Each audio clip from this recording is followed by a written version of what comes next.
Good evening. I would like to call to order the Kaiser City Council. It is Tuesday, September 3rd, 2019, and ask our city recorder to please call roll. Councilor Herrera. He is excused. Councilor Parsons. Here. Councilor Smith. Here. Mayor Clark. Here. Council President Freeman. Here. Councilor Reed. Here. And Councilor Kohler. Here. All right. Thank you. Would you all rise and join me in the Pledge of Allegiance? I pledge allegiance to the flag of the United States of America and to the republic for which it stands, one nation, under God, indivisible, with liberty and justice for all.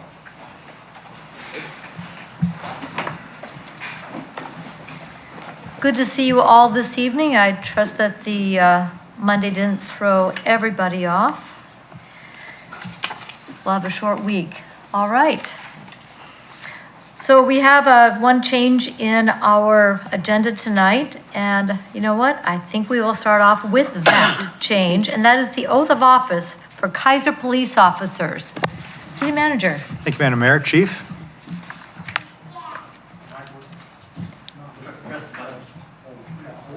Or on the bottom, flip the switch. Yeah, you have to turn it over.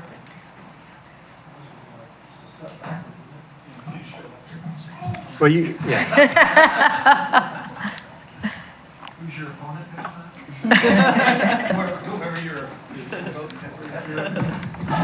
Seems like we're doing this more often. Well, we are doing this more often than we did in the past, and we'll continue to do it. Next few years, what I'm talking about is introducing new police officers to you. Both these guys are loved by their families. You can tell looking around the room. There's lots of people here proud of these guys, and we at the PD are very proud of them too. Jorge Moran, why don't you stand up real quick? This is Jorge. He's a veteran officer. We got him from Woodburn, stolen from Woodburn. They loved him. We love him more. This is his final destination. He came to us a couple of years ago as a reserve officer, and he said he needs to be a real cop. And he went that route, made his way back here, and we're glad to have him back. Bradley Hands is back in the back. He comes from a long line of police officers, his father-in-law and others, and they're in the audience. You guys can come forward and get sworn in.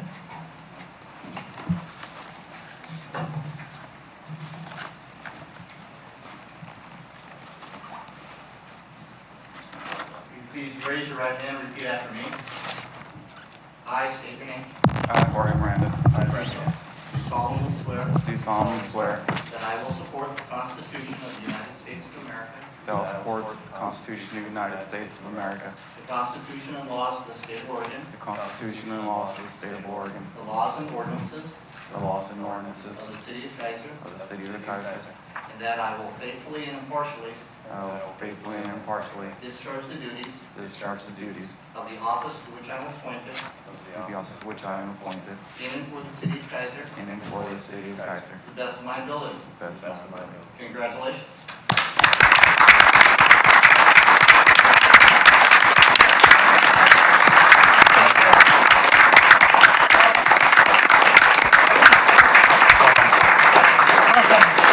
Welcome. Congratulations. Welcome.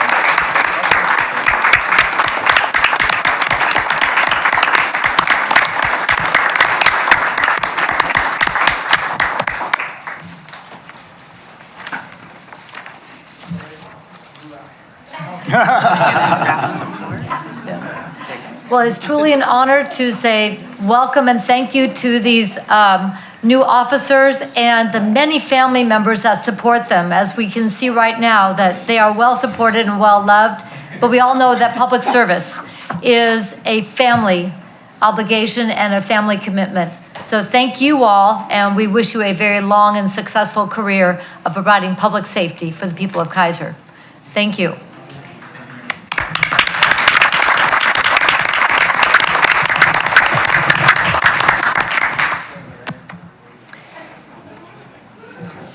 It is now my pleasure to ask up Ruby Pantalone, if you want to come up here. I'm going to do our annual proclamation for Constitution Week. As we just heard, our officers just took an oath of office to support and defend the Constitution of the United States, something that we all have done. And as citizens of this country, this is the document that means so much, that has laid the groundwork for us to be able to do business here tonight.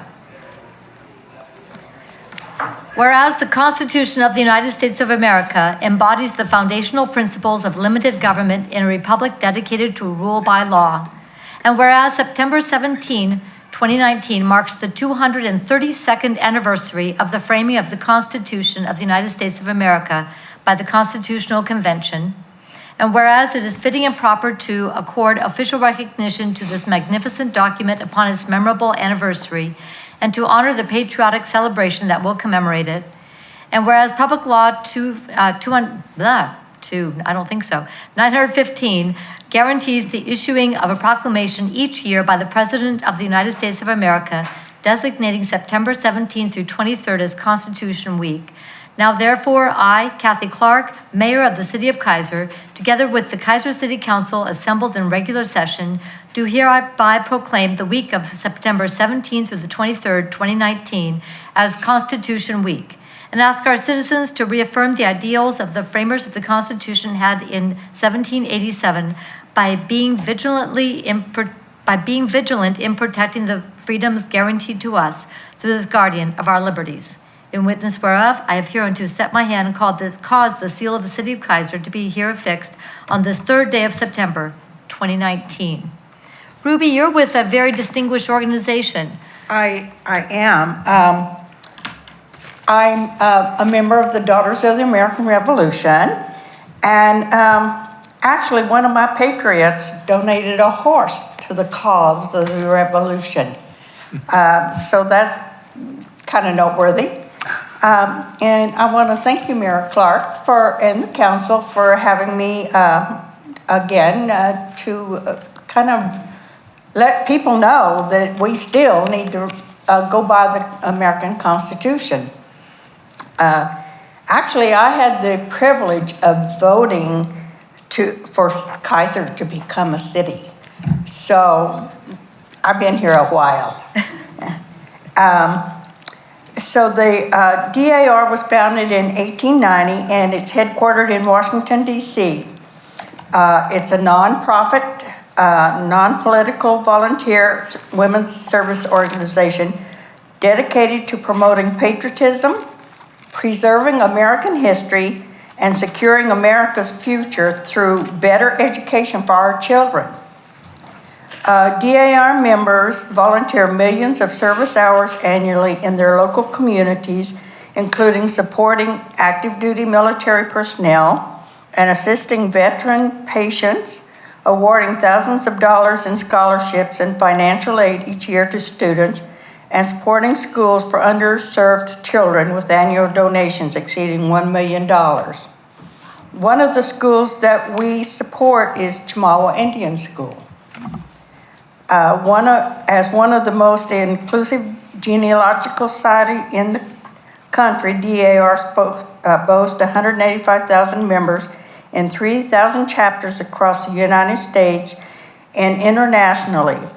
Any woman 18 years of age or older, regardless of race, religion, or ethnic background, who can prove lineal descent from a patriot of the American Revolution is eligible for membership.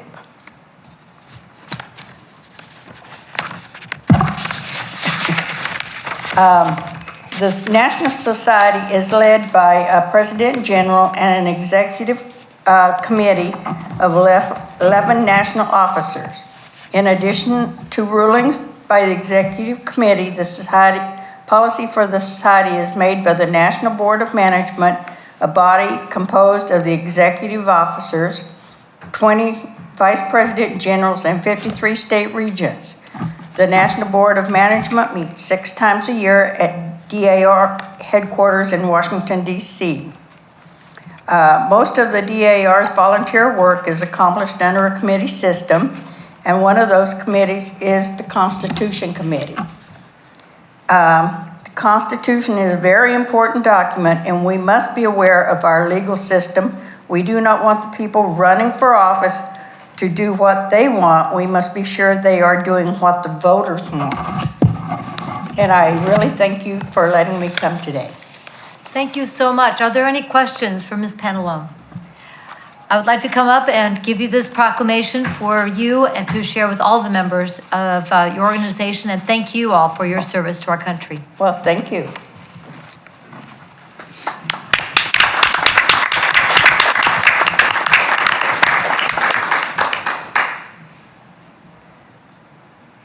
Thank you very much. I'm glad that I could come.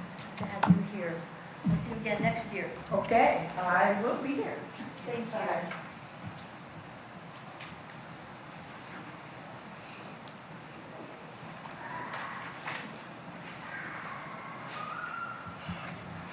Thank you so much. Next up, is there anyone here from the Kaiser Community Library? Come on up to the table. I'm so glad you're here.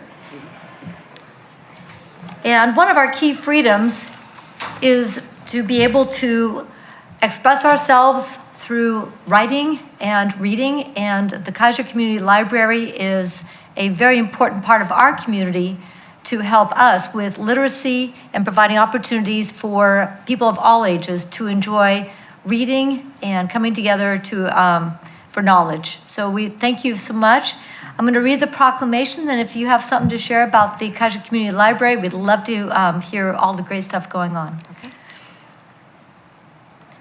Whereas a library card is one of the most important school supplies, and whereas signing up for a library card is the first step towards academic achievement and lifelong learning, and whereas libraries play an important role in the education and development of children, and whereas library programs serve students of all ages from early literacy to homework help to GED classes, and whereas librarians lead the way in creating inclusive spaces and developing diverse collections for children and people of all backgrounds to connect and learn together, and whereas libraries bridge the digital divide by providing a range of information and services to children and adult learners, and whereas libraries continue to transform and expand their services in ways that meet the needs of the communities they serve, and whereas libraries open a world of infinite possibilities through resources and services to help people pursue their passions and give students the tools to succeed in school and beyond.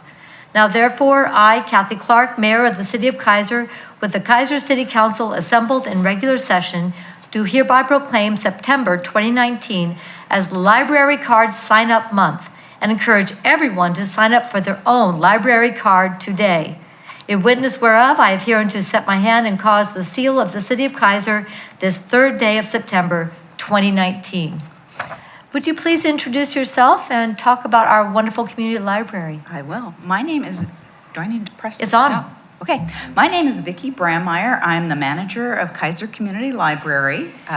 It's the best deal going. It's a library card is $10 a year for the entire family.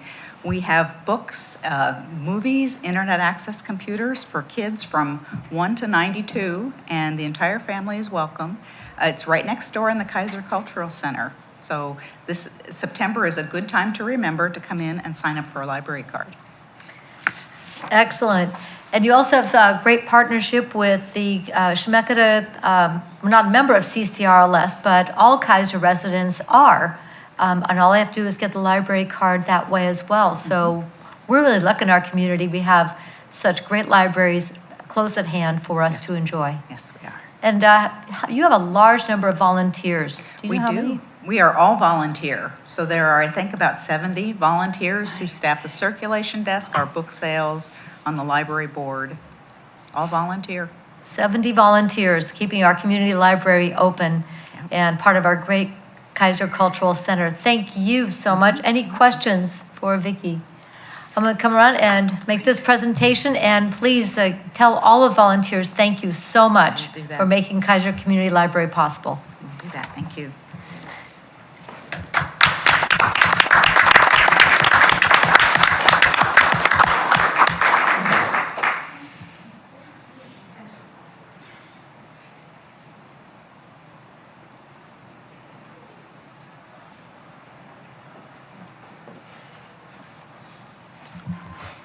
And of course, everybody's got to remember to watch for the October book sale. You need some good new reads for the winter. That's the place to get them. Great deal. So that's what I have for special orders of business. Before we go to committee reports, I would like to circle back and introduce Mr. Chris Walford, who is our youth counselor for this year. I'll give you an opportunity to introduce yourself later on in the program, if you would, in the agenda. But I just wanted to acknowledge that you're here, and we're very happy to have you on board for this school year. Thank you. So later on in the agenda, we'll give you a chance to weigh in. And if you have something to share about what's going on in McNary or with young people in the community, we want to hear about it. All right. Thank you. Welcome, Chris.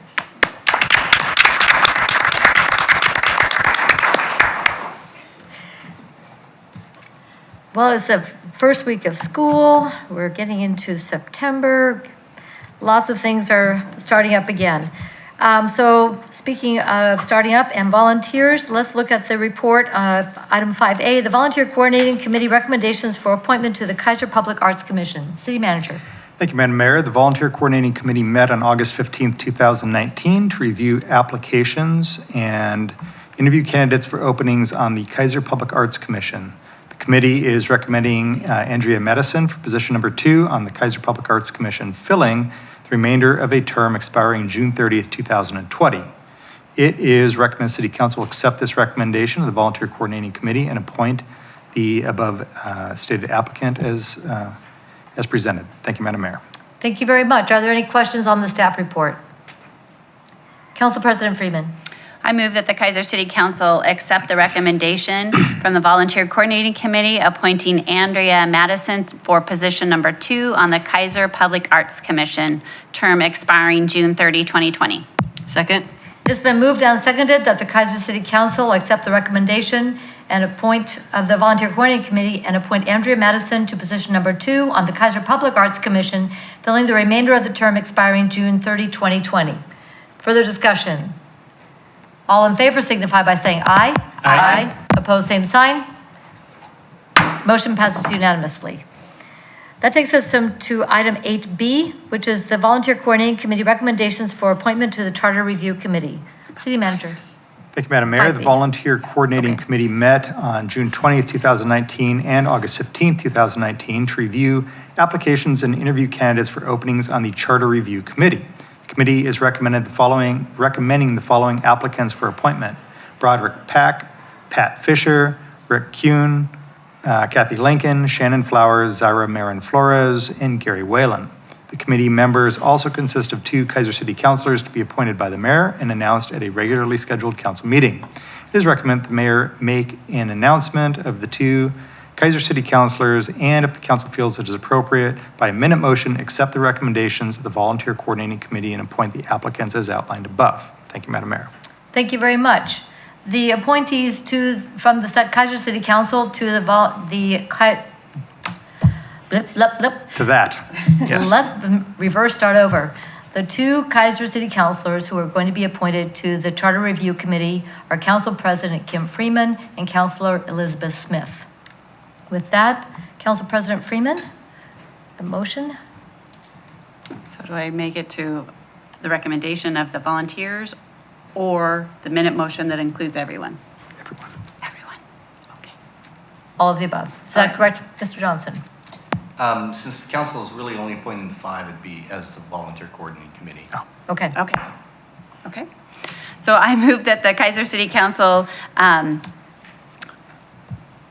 wow, I think it's like contagious this way. Sorry, guys. Sorry. My fault. I'm in. I'm a fuzzy Okay, brain. how about the Kaiser City I move that the Kaiser City Council approve the following applicants for appointments to the Charter Review Committee: Broderick Pack, Pat Fisher, Rick Kuhn, Kathy Lincoln, Shannon Flowers, Zaira Marin Flores, and Gary Whalen.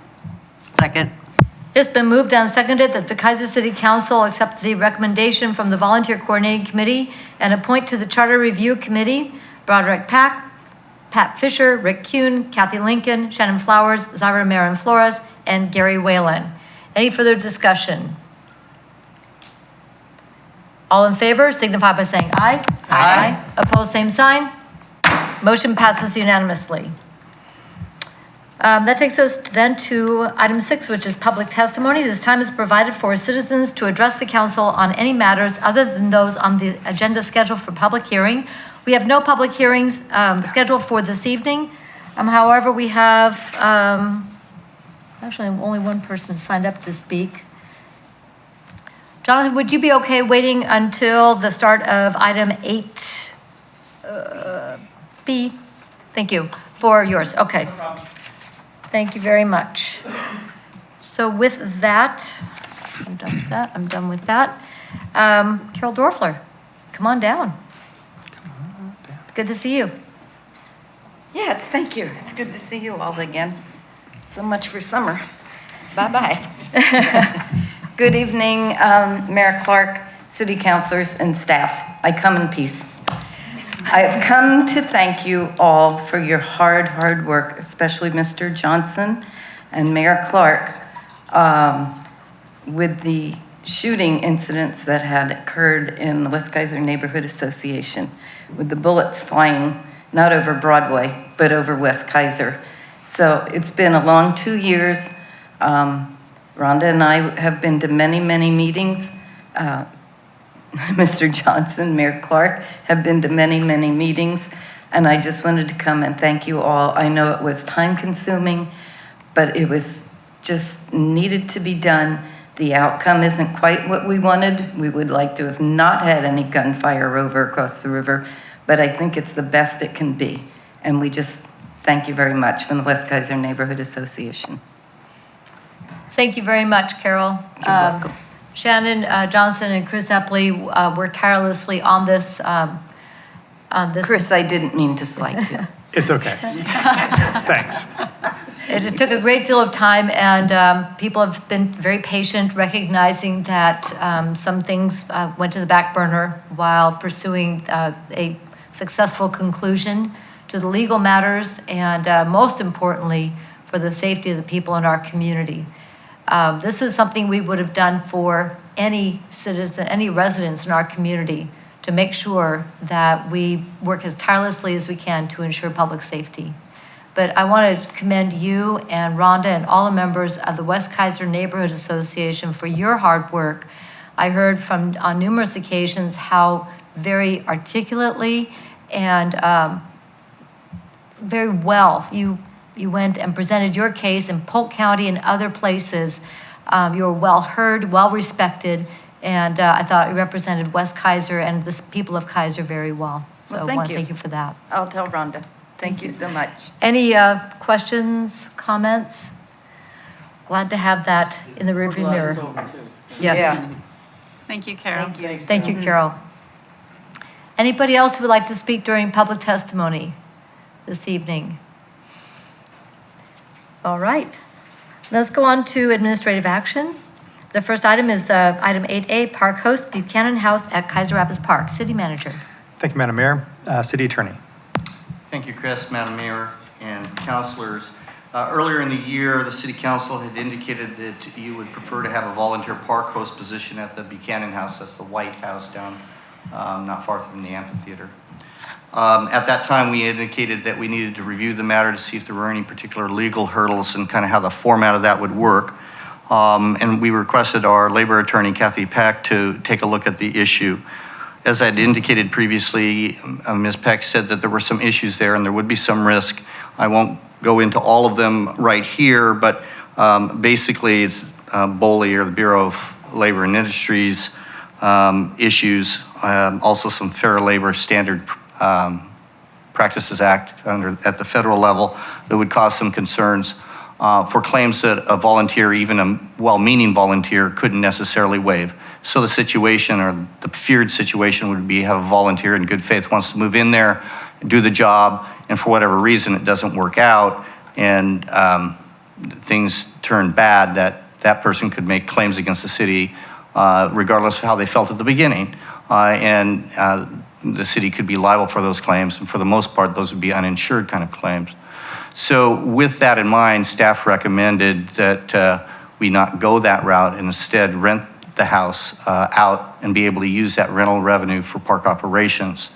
The city manager is looking into the issues that brought this to the fore at the beginning. That's the eyes and ears on the park issue in terms of security, and staff will be continuing to look at that in a different kind of format other than a park host living in the house. So the question before you tonight is to, via minute motion, determine that you want to rent the house at fair market value.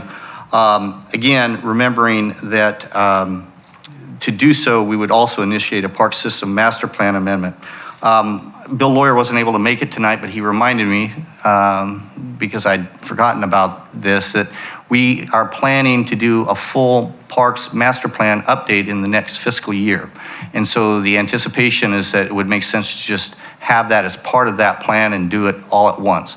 And considering that it's a fairly short term, lawyers think of months as short term. So my recommendation would be, you can see I laid out the proposed motion for you there in the staff report. And then with the knowledge that we would be taking that up next year, Bill plans on working on that towards the end of this fiscal year. In other words, next spring, so we would be good to go at the very beginning of next fiscal year with the Parks Master Plan and have a request for proposals and that whole thing going out then. So with that, I'd be happy to answer any questions. All right, are there any questions on the staff report? Councilor Kohler? So does that mean that if we were to pass this like it is, that we could go ahead and rent the place next week if we had opportunity? Yeah, next week might be a little fast, but yes, that's the staff would anticipate moving fairly quickly to get a renter in there for not only the rental revenues, but also have it occupied. That would be our plan. Councilor Reed? Thank you, Madam Mayor. I just wanted to point out that we took this under very serious consideration. Several months back, we had testimony from many of our citizens, particularly the West Kaiser citizens, and we put together a proposal that we thought was going to benefit everybody. And our city manager and city attorney have spent many, many hours working on this issue, and we have had a work session on this. This is not something that we have taken lightly. So I just wanted to make sure that everybody was aware of the breadth of work that went into exploring this option. Mr. Johnson? Thank you, Madam Mayor.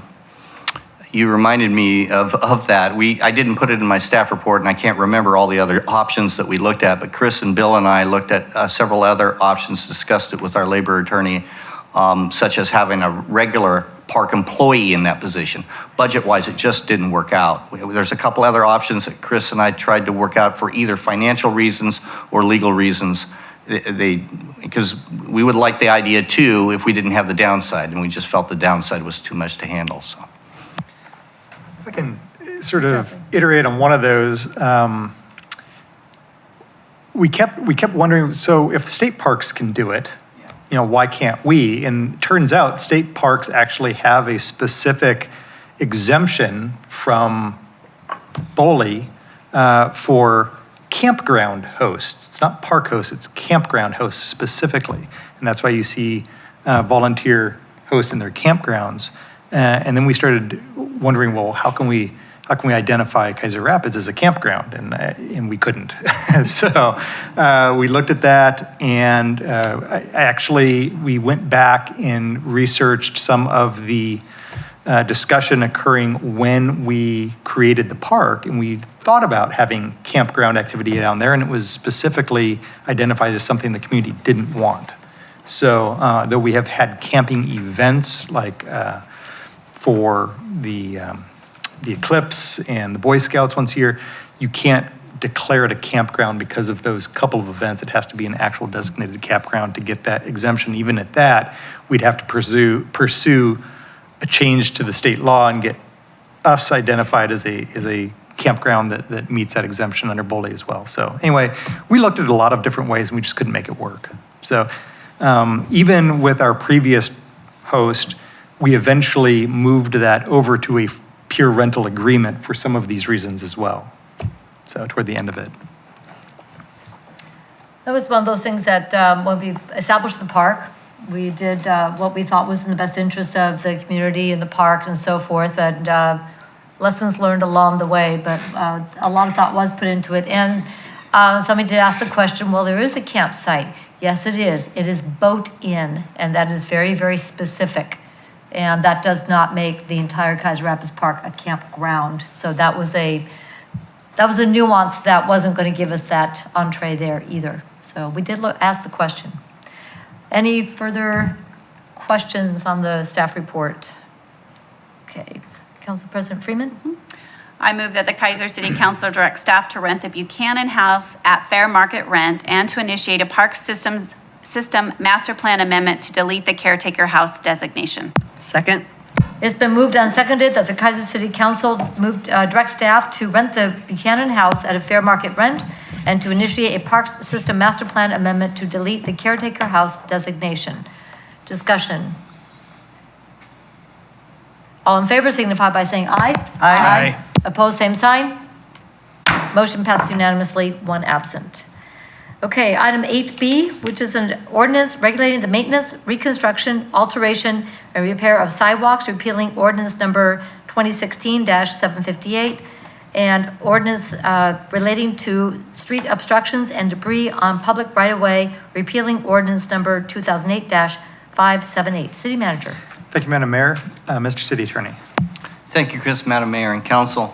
Following the council work session on this matter, council directed staff to revise the sidewalk ordinance to prohibit any obstructions on the sidewalk. In addition, council directed staff to revise the street obstruction ordinance to restrict basketball hoops or basketball standards in certain locations and times. So we've revised both ordinances, and we've attached both the red line version and clean versions to the packet for your convenience. Basically, the sidewalk ordinance is pretty straightforward. Virtually all obstructions are prohibited. The only exception would be lawfully parked recreational vehicles with a 3/4 inch utility hookup, which is pretty small. So we felt that that was appropriate. I think that's what was discussed at the work session. So the sidewalk part, I think, is pretty straightforward. With regard to the street obstruction ordinance, it essentially says that there are no obstructions in the street other than lawfully parked vehicles, and basketball standards if in active use and or in active use, or even if in active use, I added for your discussion purposes, between 10 p.m. and 7 a.m. to have a solid time frame if anybody wanted to argue about whether it's active use or not.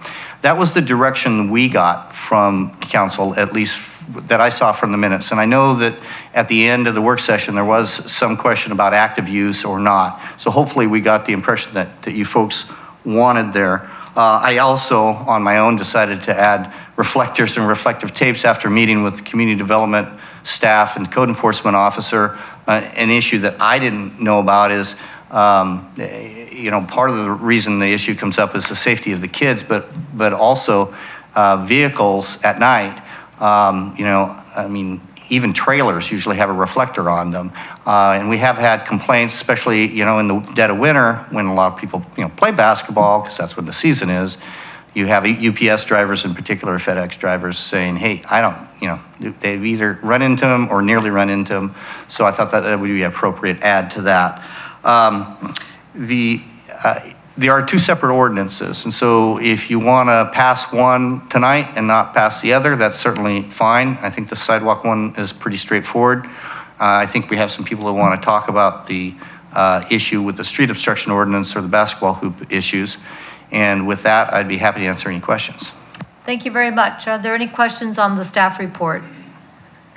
So at issue tonight, as Mr. Johnson said, are two separate things.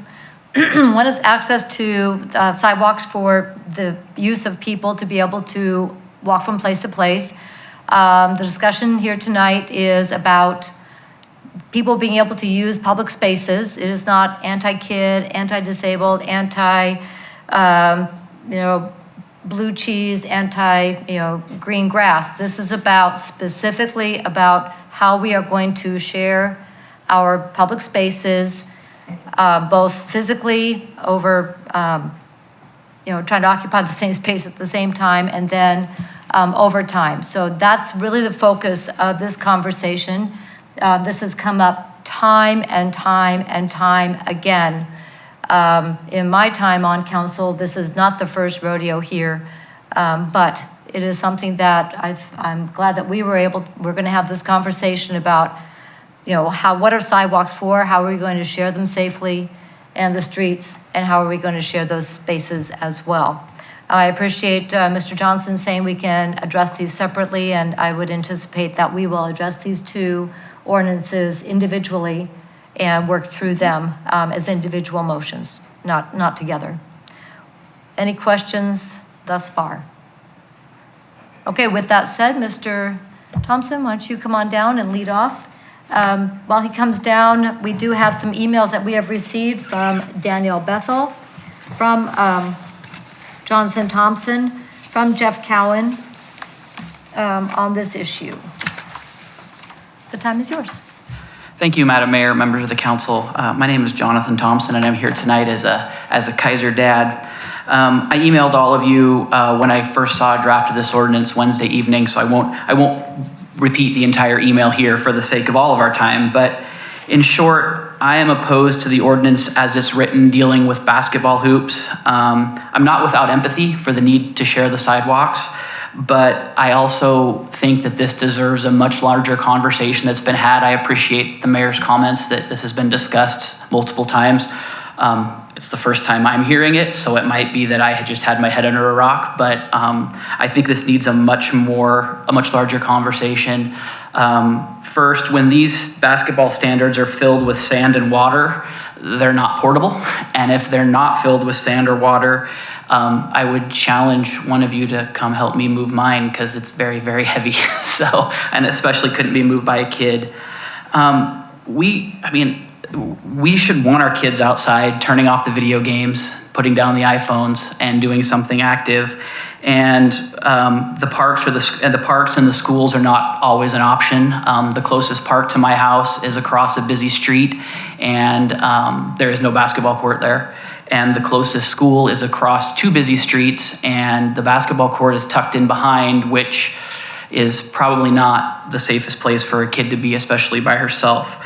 So when I look at the proposed ordinance, I like the fact that it's complaint driven. That's good. I mean, I don't think that we want code enforcement or the Kaiser police driving around ticketing basketball hoops that are simply sitting there. So I like the fact that it's complaint driven, but I would challenge us to find a way, I call it a safe harbor for lack of a better word, that, if you do A, B, and C, you can have a basketball hoop in front of your house. And it may be as simple as attaching it to the sidewalk. If the standard blocking the sidewalk is an issue, let's see what we can do about attaching them to the sidewalks. And instead of having, 3 or 4 feet of basketball standard, you may have 8 inches or 12 inches.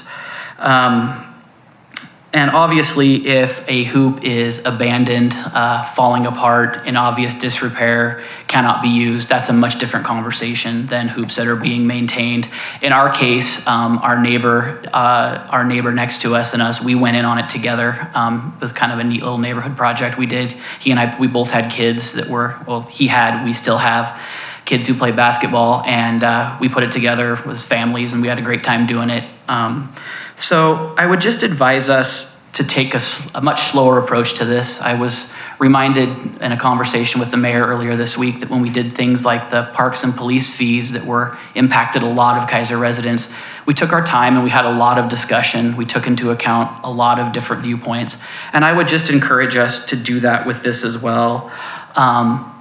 There's a solution here. I'm sure there is. I'm sure there's a solution here that allows kids to play basketball and other people to use the sidewalks when they need to, and I would challenge us to find it. So that's my ask, is that we find a way to make this work for everybody.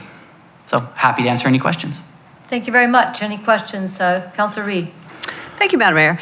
First of all, thank you for coming here. You did send an email earlier this week, and we're hearing a lot of opinions on Facebook and so forth, and I just really appreciate that you came tonight to make yourself part of the conversation, so thank you.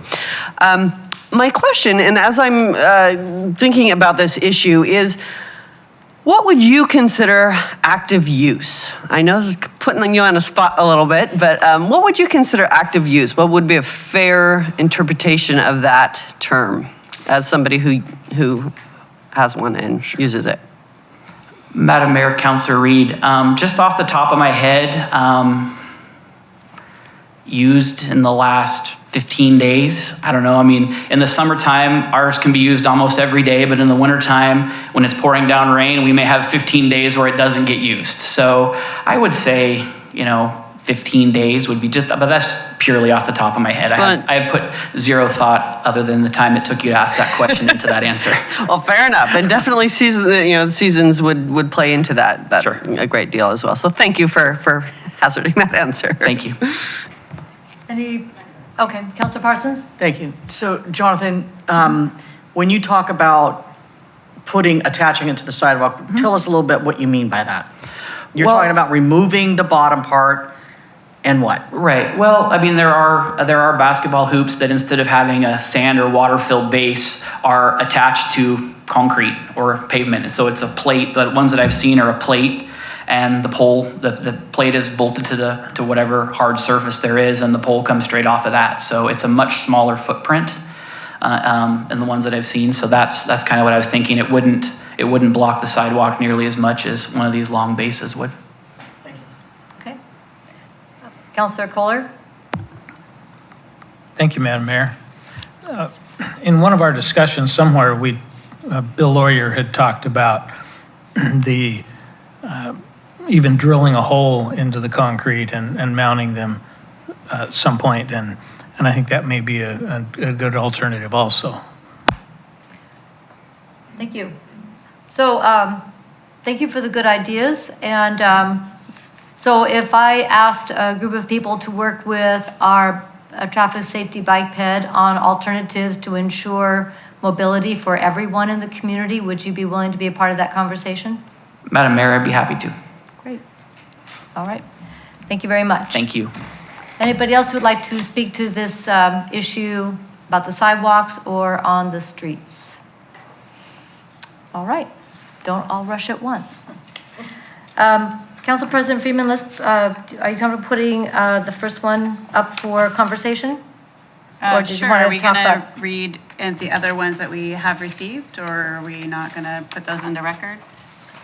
We have some that are lengthy, but They don't have to be read to be put in the record. Okay. these will be in the record. They'll be in the record. So just to summarize very quickly, and thank you for, that's a good point, is Jeff Cowan from the Kaiser Perry Homeowners Association supports having, I don't want to put words in your mouth, sir, but considering code enforcement issue regarding obstructions in the public right-of-way, such as basketball hoops, and we support your proposed action to enforce keeping our public rights-of-way areas such as sidewalks and public roadways clear of all obstructions. And then from, let's see, this is the same one. I printed it off. And then from Danielle Bethel, who sends her regrets that she was not able to participate in person. She resides in the neighborhood off of Wheatland Road and has concerns that we need to have some additional ideas. And let's see, I don't want to, again, this will be in the record fully online and allowing poles to be placed in sidewalks without obstructing ADA access, et cetera. So similar ideas to finding alternatives. Okay, so those will be printed in the record, and anybody will be able to see them online as well. Anybody else who would like to speak to the issue? So why don't we start with the first one on sidewalks, if you're comfortable making that motion. I move that the Kaiser City Council adopt a bill for an ordinance regulating the maintenance, reconstruction, alteration, and repair of sidewalks, repealing ordinance number 2016-758. Second. It's been moved and seconded that the Kaiser City Council adopt a bill for an ordinance regulating the maintenance, reconstruction, alteration, and repair of sidewalks, repealing ordinance number 2016-758. Discussion. Councilor President Freeman. I would just like to say in my neighborhood, I guess I'm fortunate, but my neighbor actually right across the street from me rolls their basketball hoop out when the children play and they roll it back in. When my daughter had one some 30 years ago, it was in our driveway. It never was on the sidewalk. It never was in the street.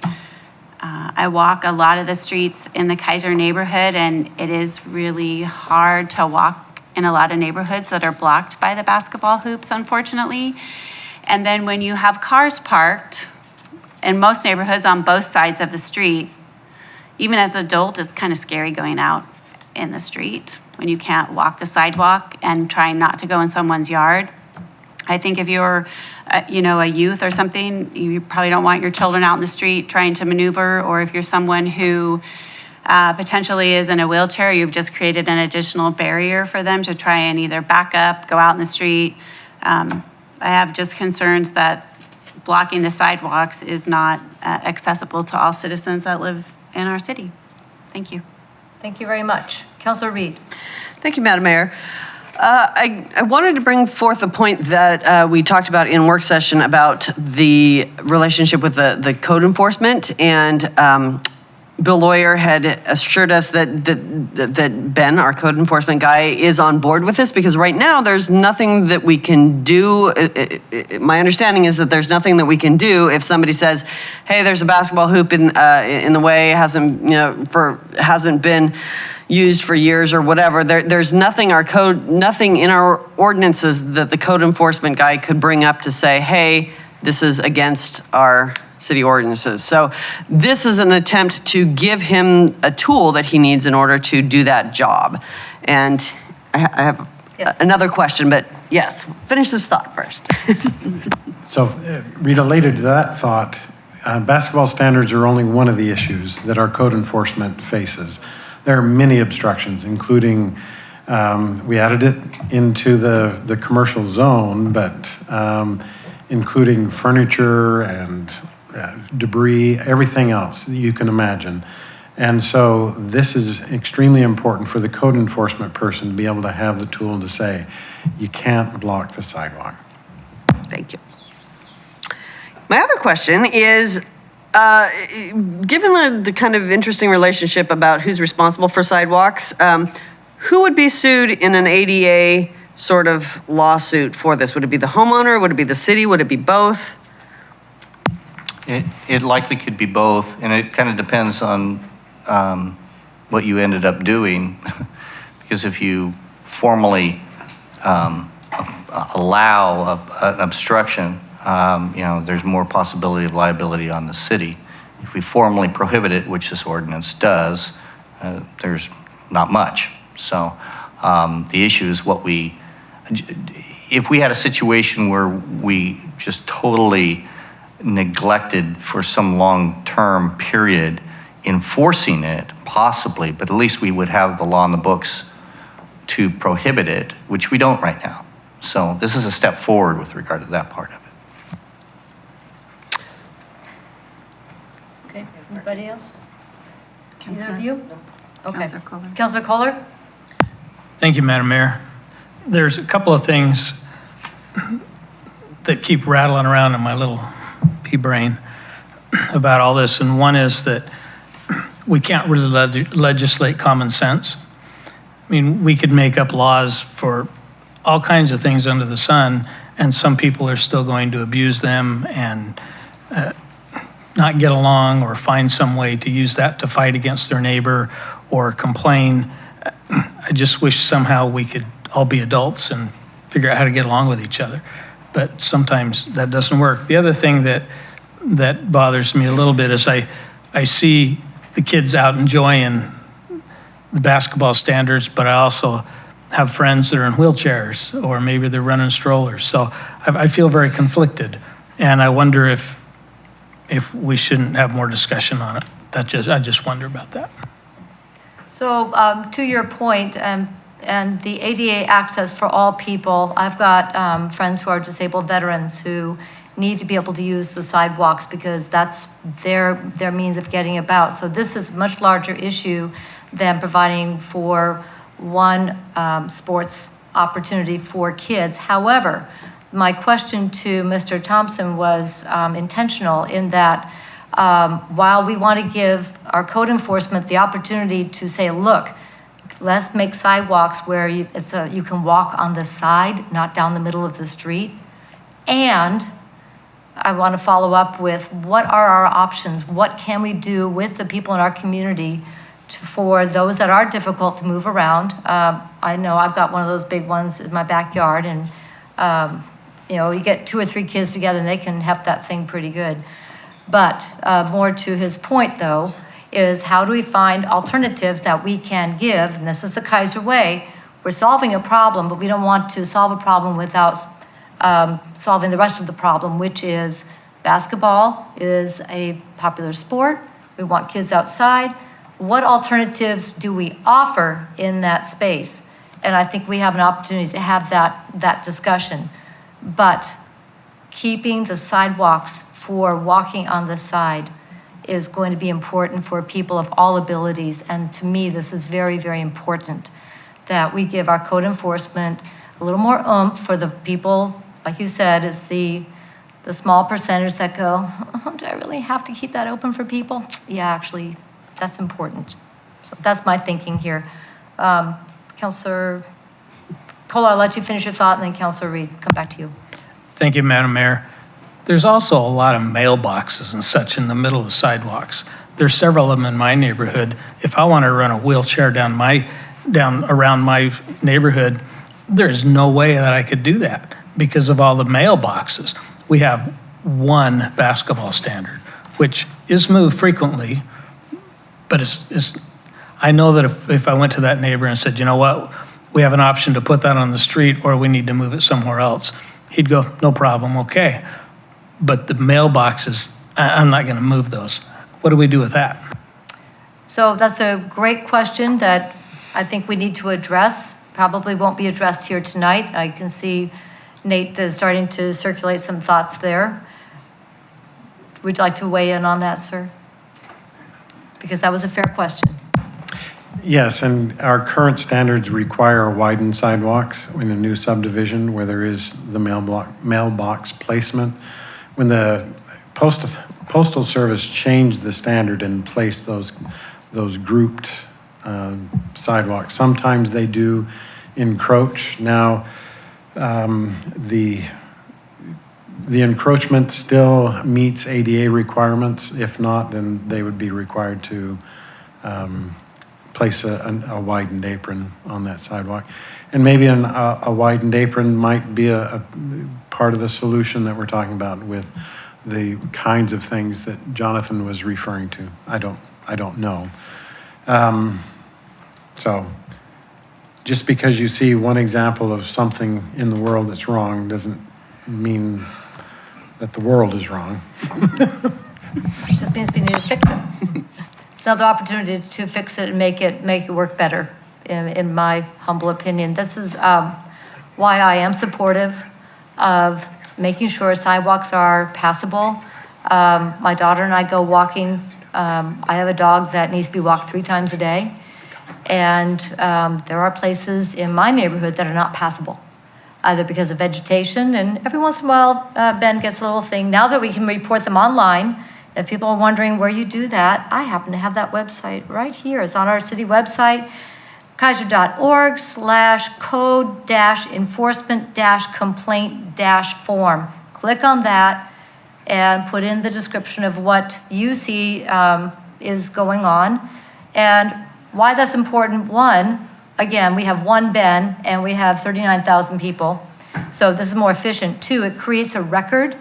And when he gets multiple complaints about a particular item, he's not responding all those many times to it. They group up and he knows that he can address that once and take care of the various notices that came in. So it's a great tool where we can collectively make sure that Ben and our police, especially with vehicles, know what's going on and can respond appropriately.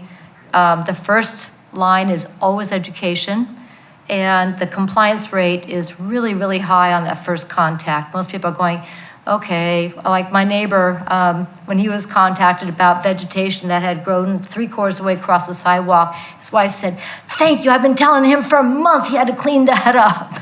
And he got on it, so there is that part. Further discussion.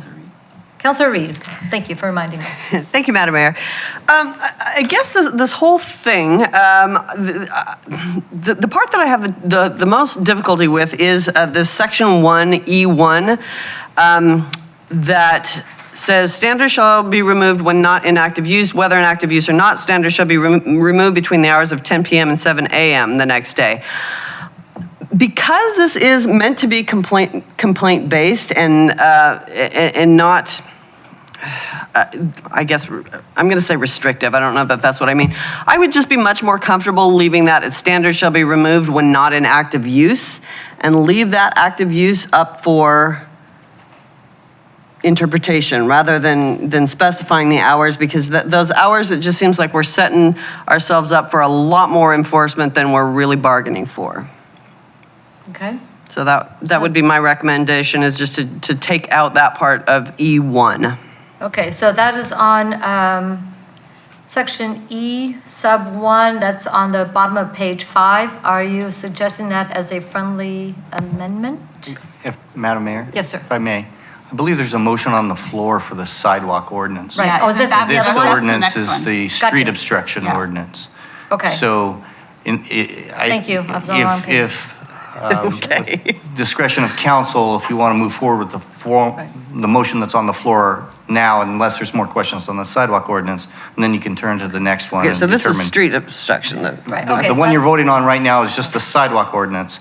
The basketball hoops are in the street obstruction ordinance, Okay. which is not the motion right now. It's just the sidewalk ordinance, so.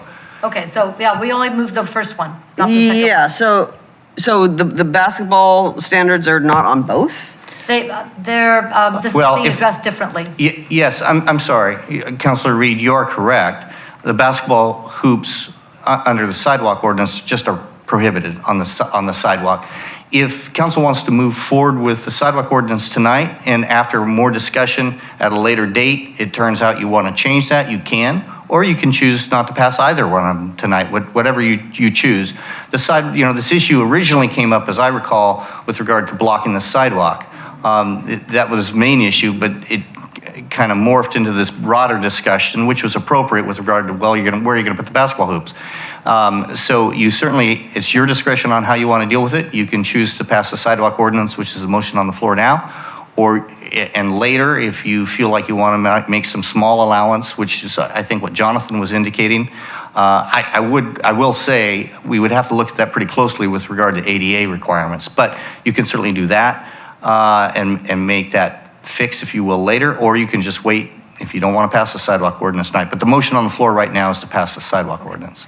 So if we can press pause on Yeah. what you were mentioning on E1, which is the second ordinance, we will have a discussion on here in a few minutes. Okay, so just, We don't have that active. Yeah, the time, if I may, Madam Mayor, the Yeah. time limits were only with regard to the street obstruction ordinance. okay, so basically, may I? Yes, please. Okay, just so I'm clear in my head. So basically, the sidewalk ordinances is absolutely no basketball standards or anything. If you want to use basketball standards, put them on the street. And then the second question is, all right, well, we're going to talk about how we're going to allow them on the street. That's clarifying what we're talking about, right? That's that's how I Okay. understand it as well. Mr. Brown? Either the street or on private property, overhanging. I can envision something overhanging the sidewalk from the property owner. So there's a lot of solutions. The sidewalk obstruction is just to say that sidewalk shall remain unobstructed from anything, regardless of whether it's junk, solid waste,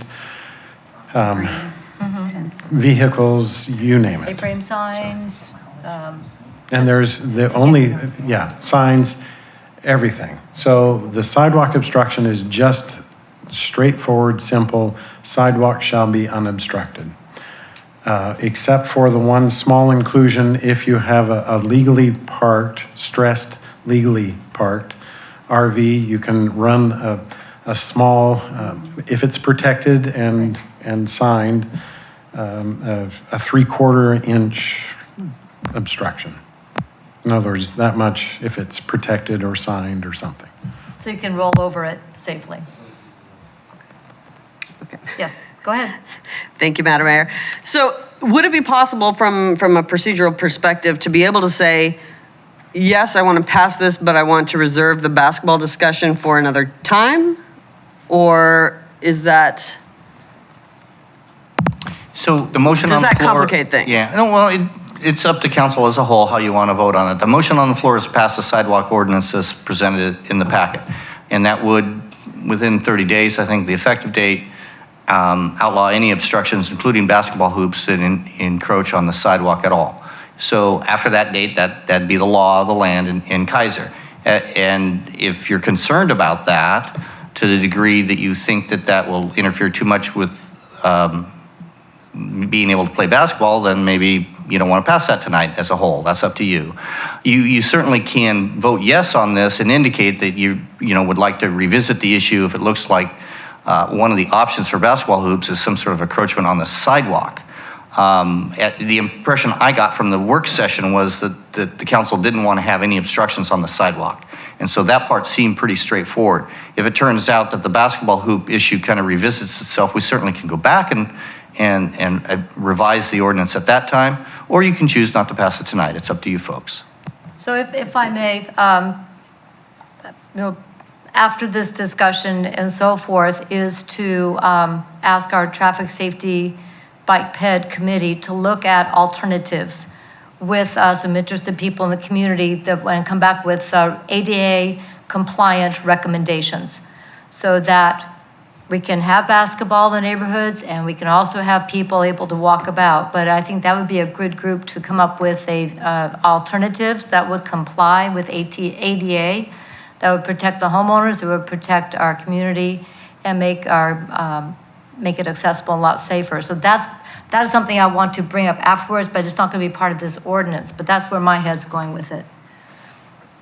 Does that complicate things? I'm looking at Mr. Brown. I'm just trying to keep in my mind which ordinance we're talking about. Sidewalk only. We're only talking about sidewalk right now. Okay. So, for example, the idea of having the plate holding a basketball standard that all mobility devices would be able to get about on the sidewalk. What do those look like? You just mentioned if somebody has it on their front lawn and it reaches over, just as long as it's 8 feet, so you don't get, clunk your head on it. Or an expanded apron around it. Expanded apron, all those different options that, again, they are ADA compliant and permissive for whatever sports thing you want to put up. Maybe it's not basketball, maybe it's something else. But again, the idea is that we have alternatives that we can give people saying this is going to work. And this also protects the right of accessibility for all the members of the community. Does that make sense? You're thinking about it? Okay. Any further discussion on the motion? All in favor signify by saying aye. Aye. Opposed? No. Opposed. Okay. Motion passes 5 yes, 1 no, 1 absent.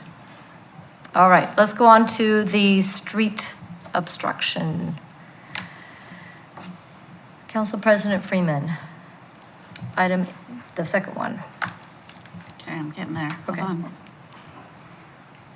we have a longer packet tonight? Yes. Well, it came in both redlined and unredlined versions. Okay. Do you want that? Yep, I've got it. Okay. I move that the Kaiser City Council adopt a bill for an ordinance relating to street obstructions and debris on public right-of-way, repealing ordinance number 2008-578. Second. It's been moved and seconded that the Kaiser City Council adopt a bill for an ordinance relating to street obstructions and debris on public rights-of-way, repealing ordinance number 2008-578. Discussion. Councilor Reed, now do you want to talk about E1? Sure. I'm going to come to you first. What I just said.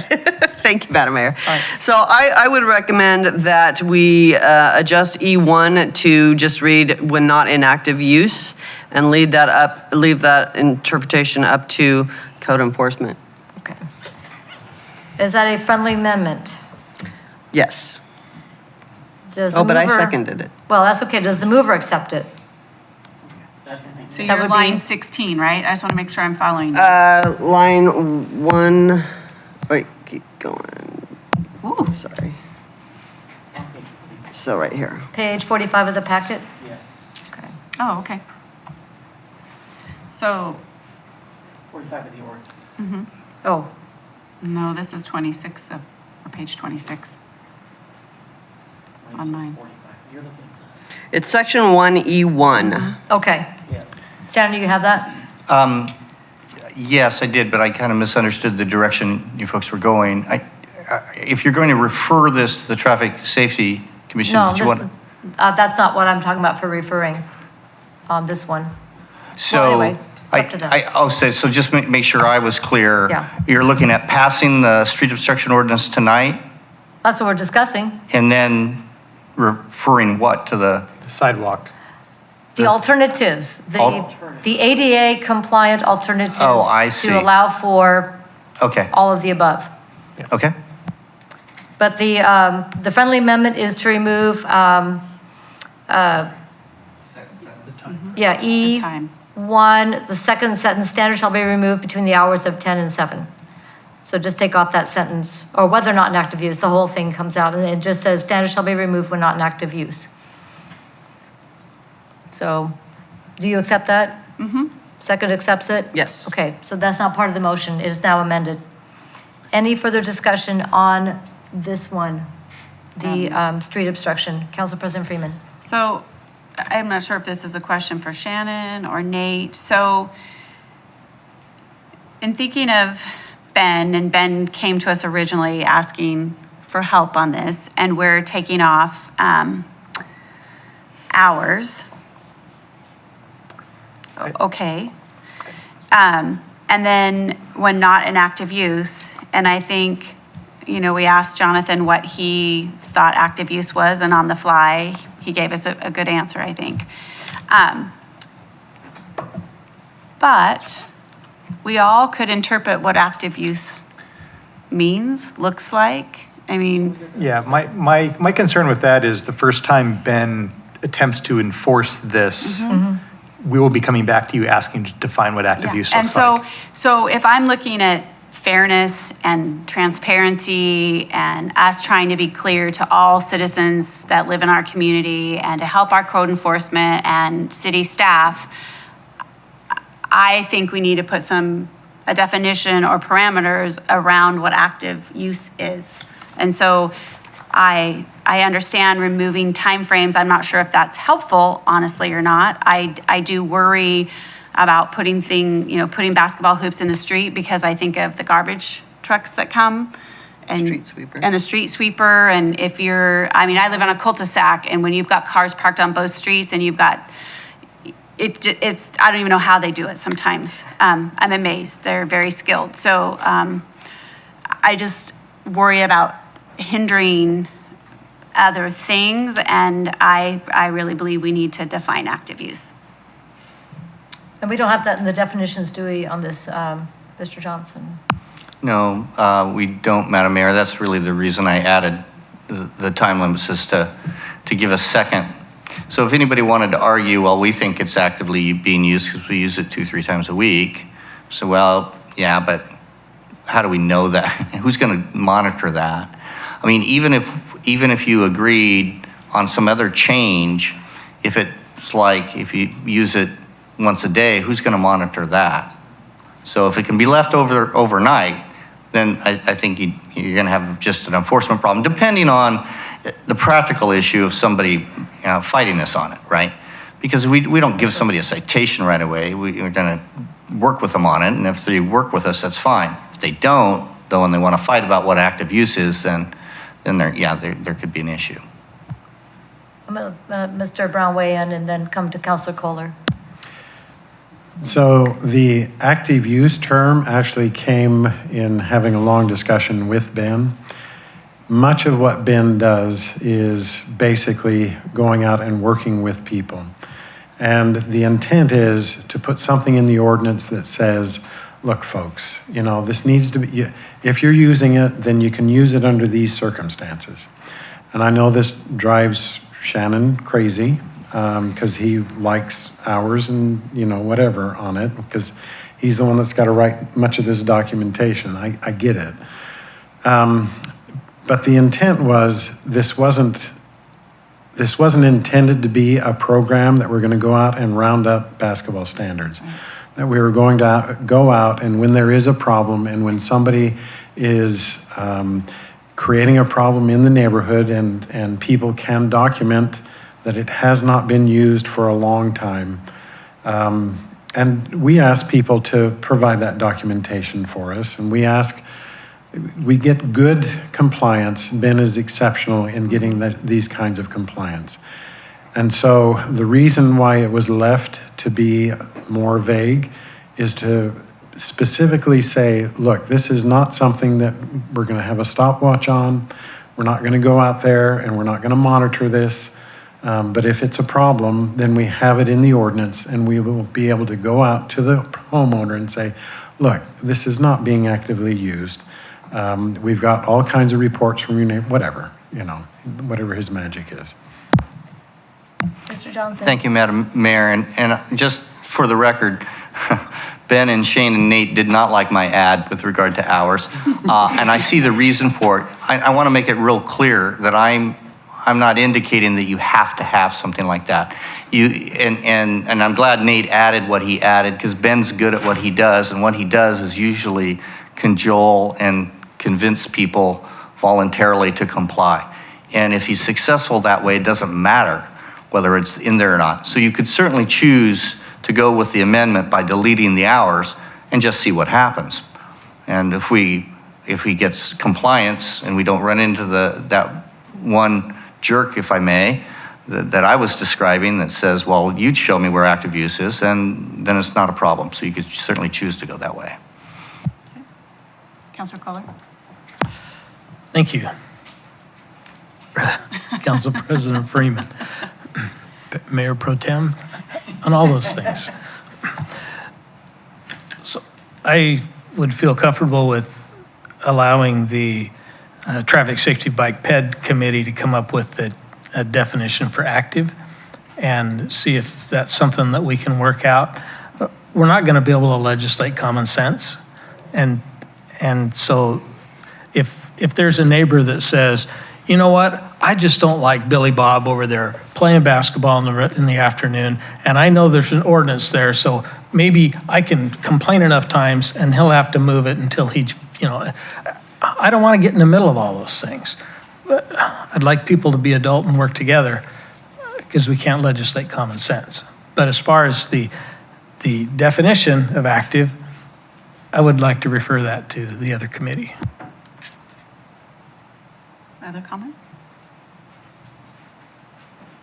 No? No? Oh, Councilor Smith, sorry, you were looking like straight at me, but. Sorry. Thank you, Council President Freeman. The one thing I would, when reading this, and this whole thing actually, and I'll totally own it, stemmed from a couple of neighbors of mine that were upset, and they had come to me and I just asked. And it was resolved. It was resolved without incident. The people, I believe Ben went out there, had a conversation.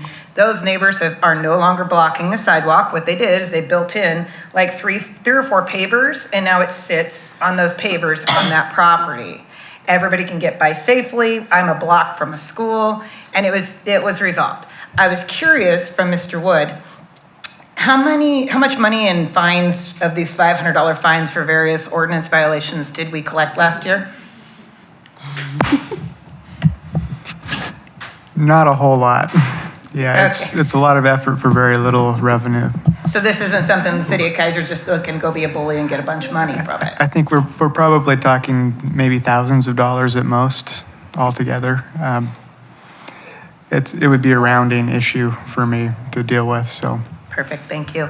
The other thing, when it says active use, I get where we're coming from. We don't want to take away from kids being able to use it, so on and so forth. But it also would indicate that it's being moved sometimes, because you can tell a basketball hoop that's not in active use when it has 3 or 4 giant bricks on it, and it's got all of the stuff growing around it because the street sweeper can't get by, the water can't run correctly. So there may be a benefit actually to having that in there, because then it is removed. If it's in the middle of the winter season and there's 4 feet of snow or whatever, at that point, no one's going to be out there shooting hoops. So that would be an appropriate time to put our toys away. So that's just my personal opinion on it. And that's also the opinion of several people that I've spoken to in the community.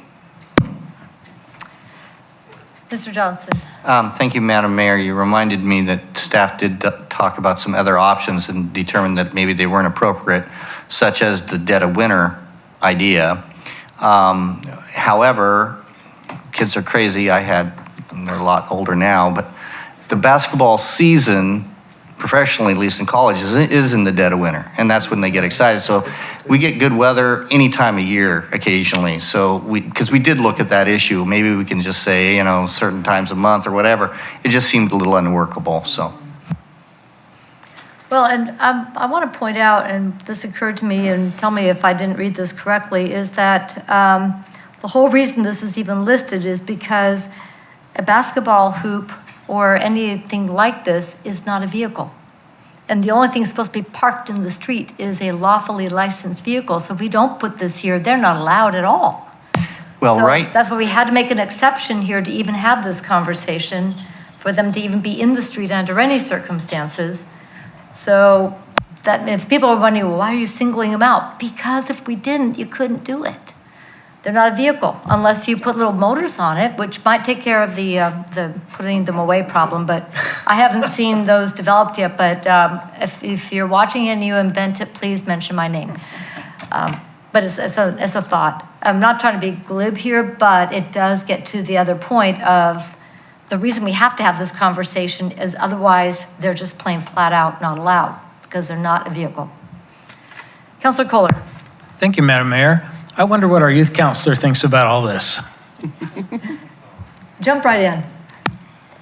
Yeah, I mean, I don't have a lot of opinions on this topic individually because while I'd like to speak for people I know, and being surrounded by people who do play basketball on the street and stuff like that,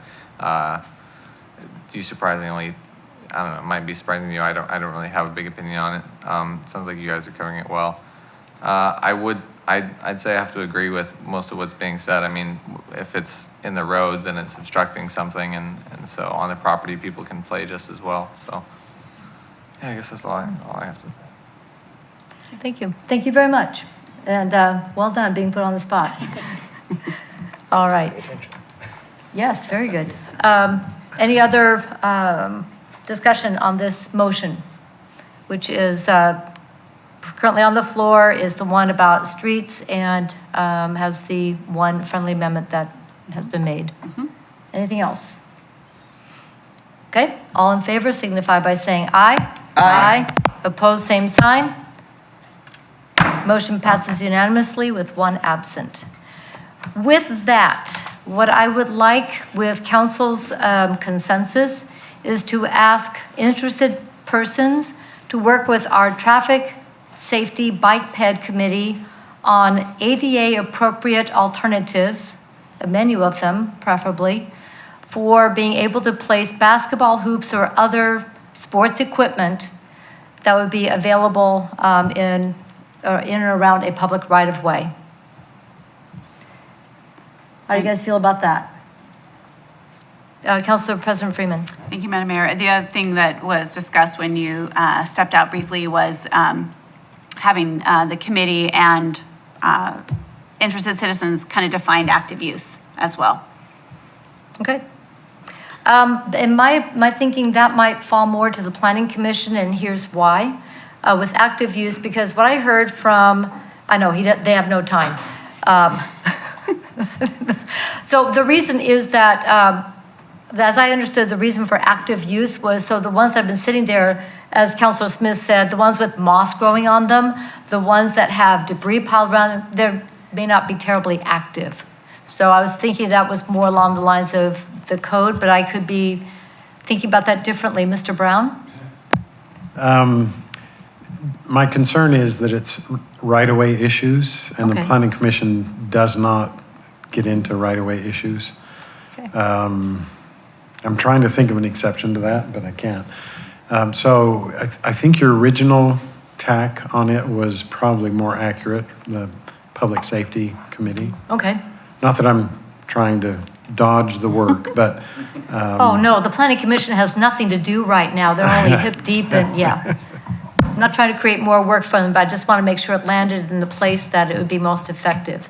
So with that direction to work with the Traffic Safety Bike Ped Committee, and I will talk to the chair about inviting some interested citizens like Mr. Thompson and others to come and be part of that conversation. What can we do? What can we offer to help people keep this available in the neighborhood and offer a menu of options? So question, Mr. just Epley. for clarifying, so the intent then is for the Bike Ped group to make a recommendation back to council to re-amend these ordinances to allow certain ways for this to occur? Not necessarily to amend the ordinance. It would offer practical alternatives that would comply with this ordinance because obstructions would not be there. The sidewalks would still be accessible, and to offer ADA accessible alternatives to people in our community, and then how we might help make that happen. So whether or not it has to amend the ordinance, I think will depend on the alternatives they come up with. Okay. Secondly, do we have a means of assisting those neighbors for whom that worn out, piled up with stuff around it, moss growing on it, basketball stands they're no longer using? Help them dispose of those? Or is that something I know that that we do Lauren not do? Sanitation can help them with that. Indeed. But I was just wondering if there was a way we could facilitate, and I'm sure that would probably be among the tools in the toolbox that Ben has for assisting people connect up where they need to dispose of the ones that they're no longer using and that is broken. Or I had one of my neighbors, they had one and it was just completely trashed and had to be trashed. So is that something Ben just refers people on how to dispose of things that they don't like that or other debris? He refers them, yes. Okay. Yes. Okay. I'm thinking about 6 different things here based on the direction that the council has gone. I'm wondering if we should not add a sentence that says maybe placed in the right-of-way, provided it does not obstruct the functions of. I think that we can readdress that when the Bike Ped group makes a recommendation. Maybe that's something that would, if you would make a note to the Traffic Safety Bike Ped Committee on some ideas that would help get their conversation starter. I think that would be a helpful thing to do, and that way our rights of way both on the street and on the sidewalk are safe and accessible. All right, anything further on this? I think we have taken care of the issue. All right, let's go on then to item 8C, an order designating a no parking zone in a certain area of Main Avenue Northeast at River Road, Kaiser, Oregon. City Manager. Thank you, Madam Mayor, and I'm going to present this for Mr. Lawyer since he was unable to be here this evening. Staff was contacted by a resident on Main Avenue Northeast about a traffic safety concern caused by vehicles parking on Main Avenue at the intersection with River Road. The resident provided a written request included as Exhibit 1, signed by 34 residents representing 24 different properties, asking to have the curb painted yellow, establishing a no parking zone on both sides of Main Avenue for 65 feet from the intersection with River Road as shown on Exhibit 2. Staff has evaluated the request and believes establishing a no parking zone as requested will improve the safety for vehicles turning into or out of Main Avenue by increasing visibility and reducing congestion at this intersection. There's a minimal fiscal impact with establishing a no parking zone at this location, and funds are available. Staff recommends City Council consider the matter and adopt the attached order designating a no parking zone on Main Avenue Northeast as indicated on Exhibit 2. Thank you. Thank you very much. Any questions on the staff report? All right. You ready? Council President Freeman? Yeah, I do have a question, so I'm not sure if it's really to the staff report, but going the 65 feet, and I know there was some, I believe it was in Teresa's letter, it talked about the employees at Taco Bell parking. And so by going the 65 feet from the picture, do we know, do Taco Bell employees park on Main Street? Do they park in the Taco Bell parking lot? So I'm just wondering if by doing that, then are we putting more cars back into the neighborhood? You And are, so I'm you are just- potentially, and that was discussed with the neighbors. Okay. And they felt that that was an appropriate risk to take, because at least it clears up that intersection for visibility. 65 feet actually puts the yellow, it basically goes from the driveway entrance to the street. Okay. So that's the area they're asking for. There's still The driveway plenty of room entrance for them to park. from, Yeah, I just, here, yeah. Oh, this driveway, yeah. yeah. Yeah, no, I get that, but I guess what I am hoping to not create is the neighbors then coming back saying we've got employees now parking back in the neighborhood, which is creating additional problems. So Right. that's and- just where I was. And once again, they've been informed of that as a possibility. And once again, those are public rights of way. So employees have the ability to park there. Our recommendation is for safety specific. Okay, thank you. Councilor Kohler? Thank you, Madam Mayor. I contacted the owners of the Taco Bell and visited with them a little bit about this, and they assured me that their employees will be parking in their parking lot for the most part. But there have been some times that some of their employees have parked there, but they will be trying to have their employees park on the lot with them. And I think it's not just employees, it's customers and others as well, of both Taco Bell and the establishment to the south as well, so. Okay. All right. Ready to put a motion on the table, please? Council President Freeman. I move that the Kaiser City Council adopt an order designating a no parking zone in a certain area of Main Avenue Northeast at River Road, Kaiser, Oregon. Second. It's been moved and seconded that the Kaiser City Council adopt an order designating a no parking zone in a certain area of Main Avenue Northeast at River Road, Kaiser, Oregon. Further discussion? All in favor signify by saying aye. Aye. Opposed, same sign. Motion passes unanimously, one absent. That's going to take us to item 8D, which is a resolution authorizing the city manager to sign a memorandum of agreement relating to the creation of a development council to form a continuum of care collaborative governance structure for the Marion and Polk County region. City manager. Thank you, Madam Mayor. Shannon. Thank you, Chris, Madam Mayor, and Council. This issue came before Council in May of this year when the Council adopted a resolution supporting the establishment of continuum of care for the region, as Mayor Clark pointed out, and supporting the idea of a continuum of care being registered with the U.S. Department of Housing and Urban Development in 2020 to be eligible for federal funds for basically our own regional, the Marion Polk region, and you can see the different jurisdictions listed there. The concept from the task force was this would give us more local autonomy and better and more efficient use of the funds.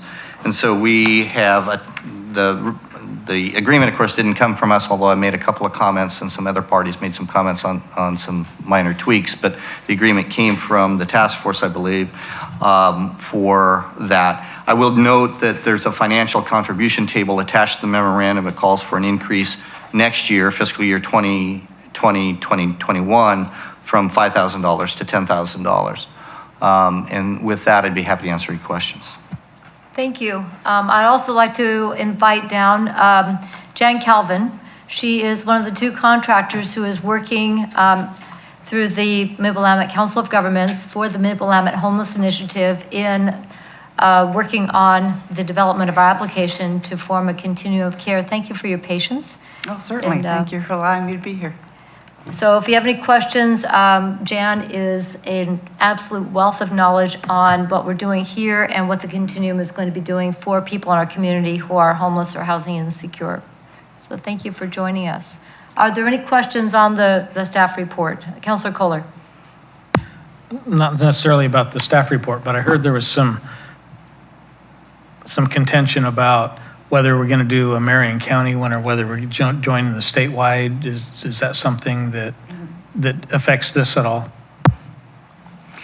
Yes, Councilor Kohler, the continuum of care is a geographic region that self-proclaims itself. The one that this area is currently belongs to happens to be 28 counties. And the functions of a continuum of care include planning to address homelessness, both from a prevention and intervention and action standpoint. So in the deliberations and discussions locally about what's the best footprint to do good planning, that smaller footprint was one of the main reasons we were looking at forming just a 2-county continuum of care rather than staying with the 28-county region.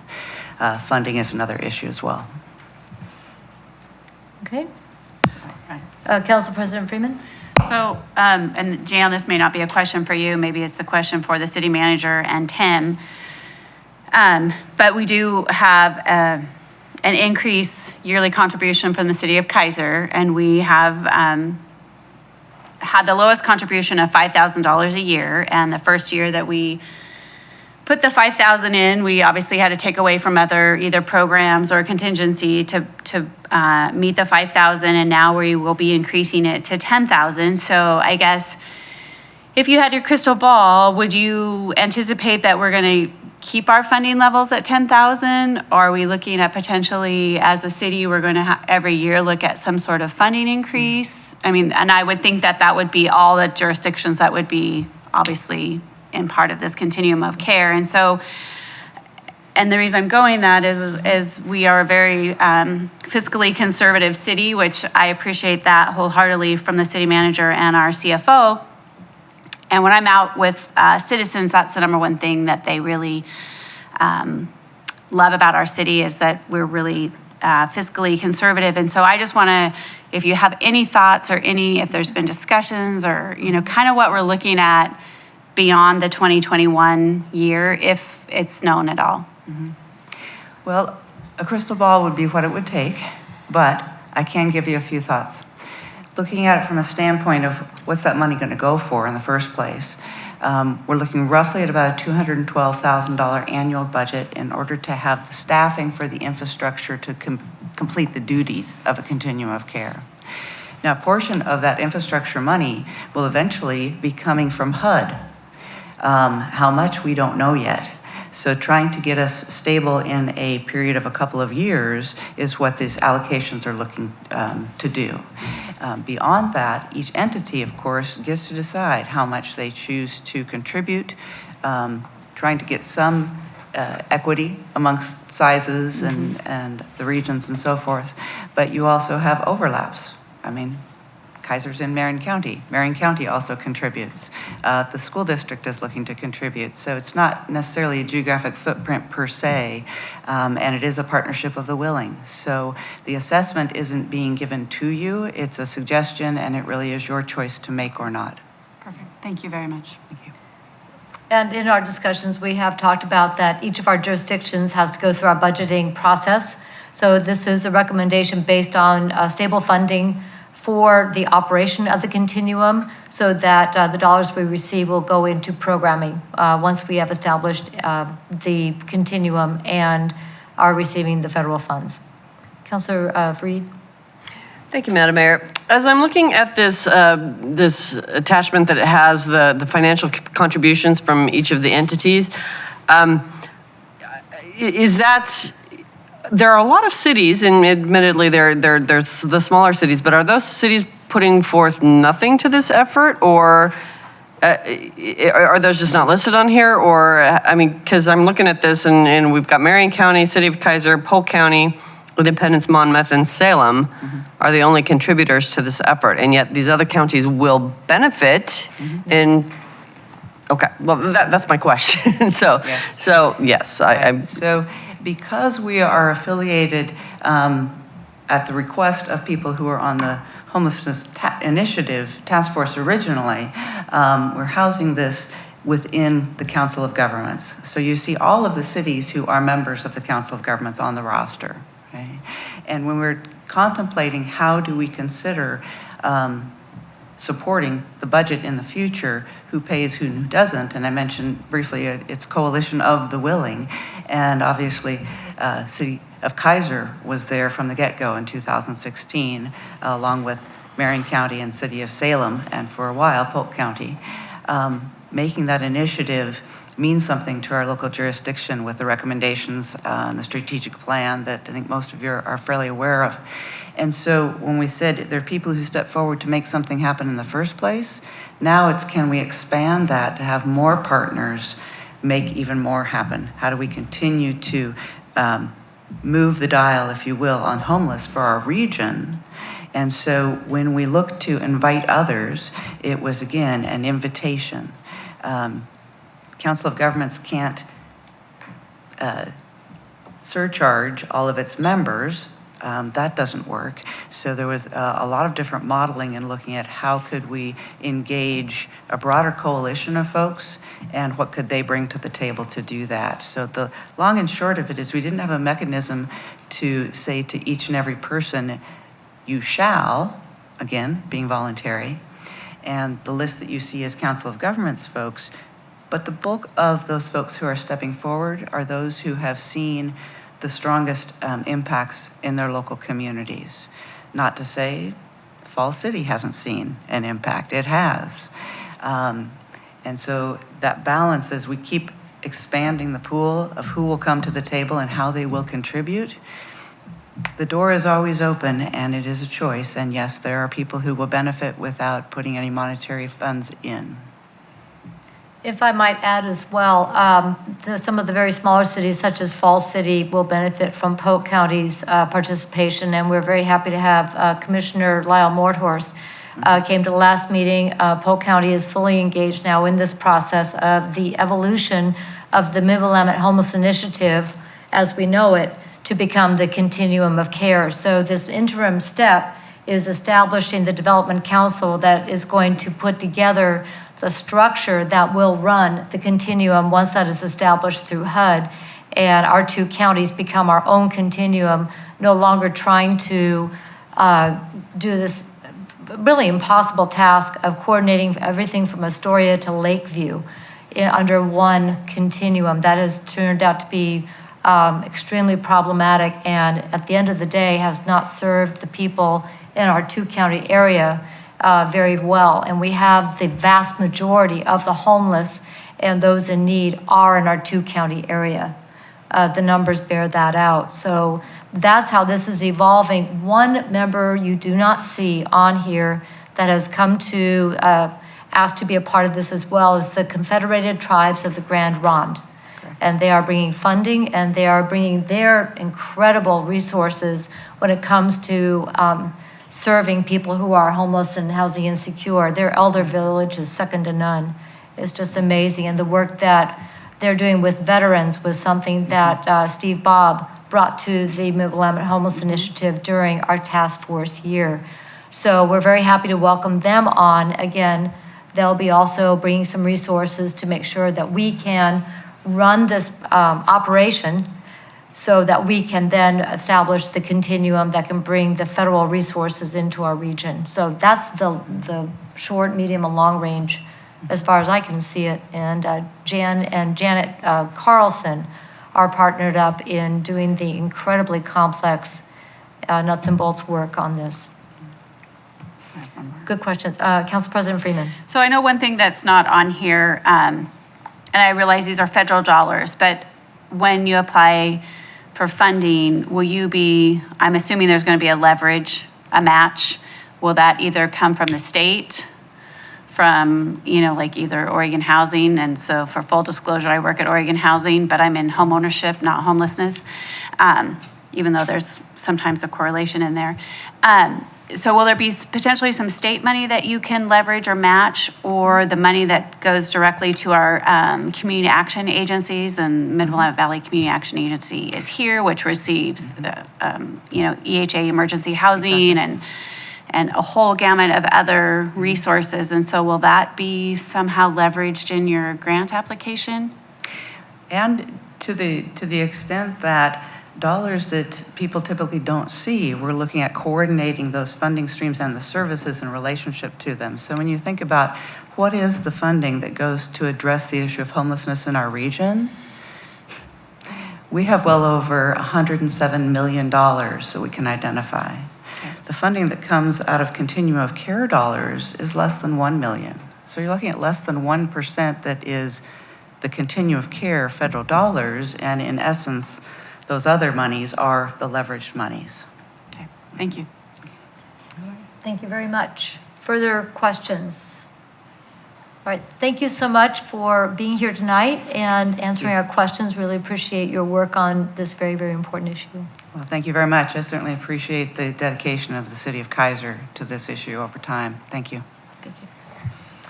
Thank you. Okay, you ready with the motion? Council President Freeman? I move that the Kaiser City Council adopt Resolution R 2019, authorizing the city manager to sign a memorandum of agreement relating to the creation of a development council to form a continuum of care collaborative governance structure for the Marion and Polk County region. Second? It's been moved and seconded that the Kaiser City Council adopt Resolution R 2019, authorizing city manager to sign memorandum of agreement relating to the creation of a development council to form a continuum of care collaborative governance structure for the Marion and Polk County region. Further discussion? All in favor signify by saying aye. Aye. Opposed, same sign. Motion passes unanimously, one absent. Thank you again, Jan. Really appreciate it. Okay, that takes us to item 9, which is the consent calendar. Council President Freeman, would you please read the items on the consent calendar this evening? We have 5 items tonight. 9A is a resolution authorizing the city manager to purchase a 2020 Ford F-250 vehicle for the Parks Division of the Public Works Department and authorizing the disposition of surplus property, repealing R 2019-3010. 9B is a resolution authorizing the city manager to purchase a 2020 Peterbilt 384 dump truck and Pioneer truck weld box for the Public Works Department and authorizing disposition of surplus property. 9C is a resolution authorizing the city manager to purchase a 2020 Ford F-50 4x2 truck for the water, stormwater, and street divisions of the Public Works Department. 9D is a resolution authorizing the city manager to award and enter into an agreement with Dreamland Skate Parks LLC for Carlson Skate Park Enhancement Project. And 9E is approval of the August 2019 City Council regular session minutes. Thank you very much. Are there any polls? Councilor Kohler? Thank you, Madam Mayor. I'd like to pull D. D? Okay, D as in dog. Any other polls? Okay, I was considering pulling E because I was not present, but I have read the minutes and I'm comfortable voting on them. Okay.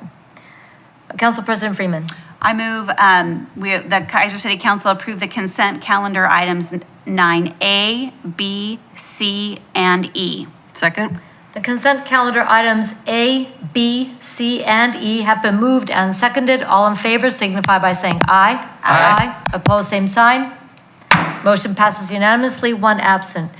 Item 9D, Councilor Kohler. Thank you, Madam Mayor. My question really was, what was the original budget for that, what we thought it was going to cost, and was the bid that we received under that budget, or is it exceeded? Where are we with that? I think we had originally anticipated $250,000 is what we put toward that, so the bid came in about $50,000 under budget. Perfect, I like that. Right answer. Very good. Very good. Thank you very much. Any other questions on item 9D? Okay, Council President Freeman. I move that the Kaiser City Council adopt the consent calendar item 9D. Second? Item 9D from the consent calendar has been moved and seconded. All in favor signify by saying aye. Aye. Opposed, same sign. Motion passes unanimously. Looking forward to that project being done. Council liaison reports. Councilor Parsons, shall we start with you, and then we'll circle around, and Mr. Walford will end with you after Mr. Kohler. Okay? So on the 26th, I attended the Teacher Appreciation Luncheon. I can't even speak, at the Log House Gardens, and it was obviously a great response from the teachers, well represented, and it was a great luncheon. So appreciate everybody who put that together, because I think that's a great thing they need to continue to do every year. Coming forward, I have a Kaiser Little League meeting tomorrow night. We have the Parks Tour on the 9th.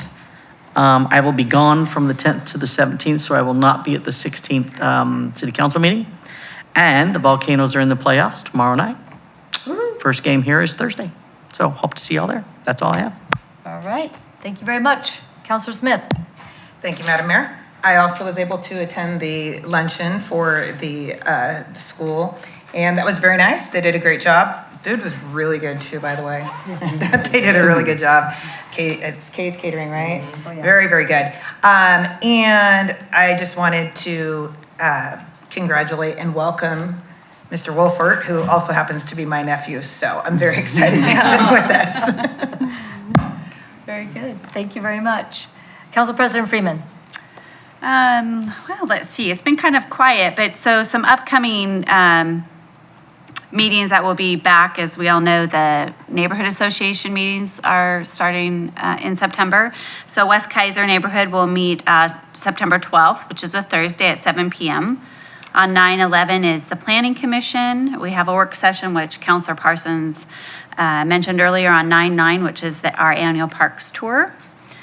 There will be no Marion County breakfast in September. So just make sure everyone, if you had that on your calendar and you were scheduled to attend, there is no breakfast. And as Councilor Reed will share, school is starting, some today and some tomorrow. So please just slow down. Look for all the youth that are out there and nervous parents taking their kids to school for the first day. So just, be aware of everyone that's out there. Thank you. Thank you very much. Good caution for sure. Councilor Reed. Thank you, Madam Mayor. Pretty much, well, everybody's going to comment on most of the things that I've attended and so forth. But this Thursday on the 5th, we do have our Southeast Kaiser Neighborhood Association meeting at 6:30 here in the Civic Center. And we would certainly encourage anyone in that part of town to come join us. It's always a good conversation and a lot of committed neighbors, and we would appreciate seeing new faces. The only other thing that I wanted to say was about the back to school thing. Parking is going to be very different and a challenge at McNary this fall. So I would encourage you to go to the school website. There is some directions on parking and some explanations on how we're going to be working around the construction and so forth. Construction is in full swing, and we will be working around it all year, and it will take a lot of patience, and it will take a lot of getting as informed as you can about anticipating the challenges. And parking tomorrow is going to be an especially big challenge. I'm going early. There's always carpooling. Yes, absolutely. All right. Yes. Yeah, well, good luck with that. Want to encourage everybody. McNary is still an active construction site, and to just be flexible. Oh, and I guess along those lines, Gubser is finished already. It's so done. they're been and done, and they had their ribbon cutting last Thursday, I believe. Mm-hmm. And so, yeah, progress is happening. It's beautiful. Yeah. Councilor Kohler. Thank you, Madam Mayor. My wife and I lived in a house that we remodeled while we were remodeling it, and it was very difficult. And I'm sure that that's nothing compared to what they're doing at McNary this year.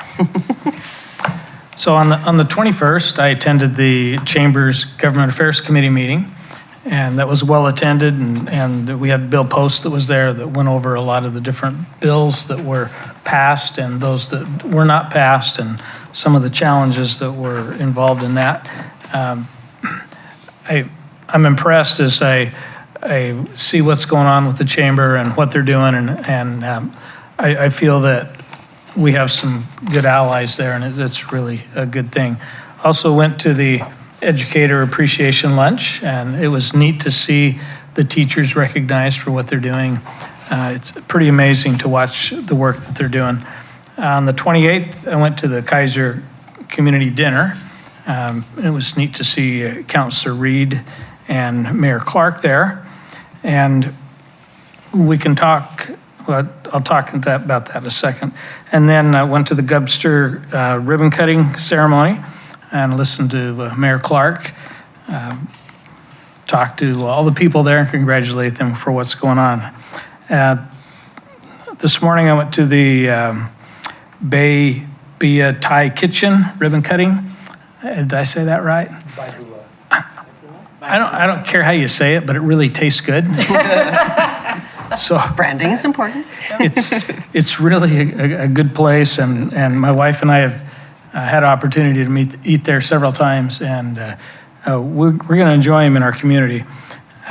Also today I went to the Kaiser Community Dinner follow-up meeting where we talked about what happened at the Kaiser Community Dinner. We were able to feed 311 people this month, and last month we talked about the city council serving at one of the Kaiser Community Dinners, and so I just happened to bring Imagine that. what's available.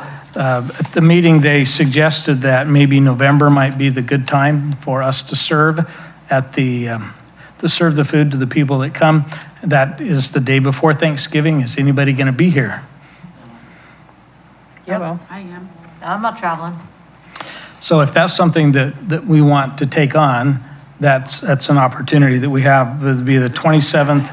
The meal is from 3 to 6 p.m. So if you couldn't be there right at 3, we'll have others there in order to serve until we all were able to get there and participate in that. That's the day before Thanksgiving, so a turkey meal. And then next week, Wednesday, have the Little League Task Force meeting, and Thursday, the Claggett Creek Watershed Council Parks Tour next Monday. And I was hoping to go to the Commissioner's Breakfast, but again, I'm out of that one. And then Thursday, the Traffic Safety Pedestrian Bike, Traffic Safety Bike Ped. the big committee. That's a long name. And again, welcome. It's nice to see a counselor or a youth counselor here again. And thank you for your patience for everybody that's trying to teach me how to do all this. All right, thank you very much. Mr. Wolfert, welcome aboard. And would love to give you a chance to tell us a little bit about yourself and then what's the goings on at McNary aside from parking. All right. I guess there's not much to say about me. I mean, I'm a student at McNary High School, grown up in Kaiser all my life. Attend CTech as well, but of course that's in Salem. So. What area are you studying? Business. Okay. Very good. So yeah, it's pretty cool. A lot of Kaiser youth are attending that, so it's got a big impact in the community, I'd say. But anyways, the only thing I was going to really share was, of course, that school's starting. But of course, Counselor Freeman and Reed both already touched on that, so I don't really have anything to share. Thank you. All right. Thank you very much. We look forward to hearing from you, and thank you for weighing in earlier. And I know you already have somebody you can talk to if you have questions, but we're all available. If you've got questions or ideas you want to share, please do get a hold of us, and we're looking forward to having this school year with you. All right. Thank you. Just a couple of things to add to the wonderful array of things folks have talked about. Blue Day. Nobody mentioned Blue Day. Band Day, too. Yeah, Blue Day was on the 23rd because it was a blue evening, which was great for folks coming off of work to go over there. Great turnout by the community. And that new tunnel for the athletes to run through coming on the field, it is really slick. And it just really helps bring up the excitement of the team and the folks watching. Have a great season. Go Celts. And then on the 24th, I had my monthly coffee with Kathy at El Patron. And I want to thank Chief Cowan was there for the fire district, and Transit Director Colleen Bush was there to share about what's going on. Hold that thought there. We talked about Volcanoes Baseball, River Road Revitalization, the Kaiser Community Food Bank, and blackberries. So if you've got things you want to share, watch my Facebook for the next one, which will be at McNary with Jeff and Cheryl's, I think it's the 21st of September. We met, the Salem Kaiser Area Transportation Studies, SCATS, met on Tuesday, and we're doing a list of upcoming projects for the Transportation Improvement Plan. I just shared the link, but if you go to the Council of Governments website, there's an interactive map where you can look at all of the different projects that are being proposed. Go and look at them, take your mouse and comment, click like, or please love on ours. We have 3 for Kaiser. We got River Road in Manzanita, Verta Lane, and Wheatland. And I think that's most of the list. I'm looking at Nate to see if I missed anything. But it shows for the entire SCATS area, and we'd love to hear from you. Let's see, coming up, we talked about the task force tomorrow night. On Thursday, I have MWAC, which is the Mid-Willamette Area Commission on Transportation. We'll be talking about the project and the work that has to be done on Highway 22 on the west side. There's been issues with safety at Dokes Ferry. The original plan that they had for building like an overpass or anything won't work because the hillside is not stable. So they have other alternatives that are being developed now to deal with that so the hillside doesn't come down in the process. That would be really bad. On the 6th, we have the SEDCOR, which is the Strategic Economic Development Corporation Annual Awards Luncheon. And then on the 7th, we have the Chariot Celebration from 10 to 1. Speakers will be about noon. Downtown at the Courthouse Square on the bus mall. Come on down. Saturday service is finally back. Tonight is the first night of evening service where the last bus leaves the Transit Mall at 11, not 9. Folks can get home from work, and that is just awesome. So thank you to Director Bush and all of the board for working so hard to get us to this point and use our resources so well. Looking forward to a great year. Let's see, the Council of Governments Executive Board will meet on Monday, and then Simonka Place is going to have the ribbon cutting on the 10th for their new courtyard. This is a community collaboration, and I'm so excited that this beautiful space will open up, and so many people in our community were so heavily involved in making this space possible. Latino Business Alliance will be meeting on the 12th, even if the commissioner's breakfast isn't. So if you want to come on down for that, it's 8 o'clock at the Chemeketa Center for Business and Industry. And last but not least, Kaiser Homegrown Theater added a show to their production. Grace and Glory will be between the 11th and the 14th of September. Be there or be square. And Band Day on the 7th. So support our local musicians. And Percy? And Percy, which will be next time, at the end of the month. There's a lot going on. City manager, this time is going to be for other business to allow the mayor, city manager, you too, city council members or staff an opportunity to bring new or old matters before the council that are not on tonight's agenda. City manager. Thank you, Madam Mayor. Tracy? Tim? Chief? I'll tell you that Dorothy Deal, our community outreach specialist, started this week with full-time work at Oregon Marine Board. She was a huge loss to us. Like the Pursuit, for example, all the property of the COP, those are all organized by Dorothy. Drug Take Back events and others. And she'll be sorting this. We hope that your pleasure remain to be seen. Nate? Just trying to get prepared for our hearing here at City Council on the 16th for the Kaiser Revitalization Plan. And I urge you, please get us your questions and your concerns beforehand so we can have them specifically addressed by our consultants, because our consultants evaporate after that meeting. So this is the kickoff for that, and I sent you an email about all the meetings that we have done, all the efforts, the community outreach, all of that over this last year and a half.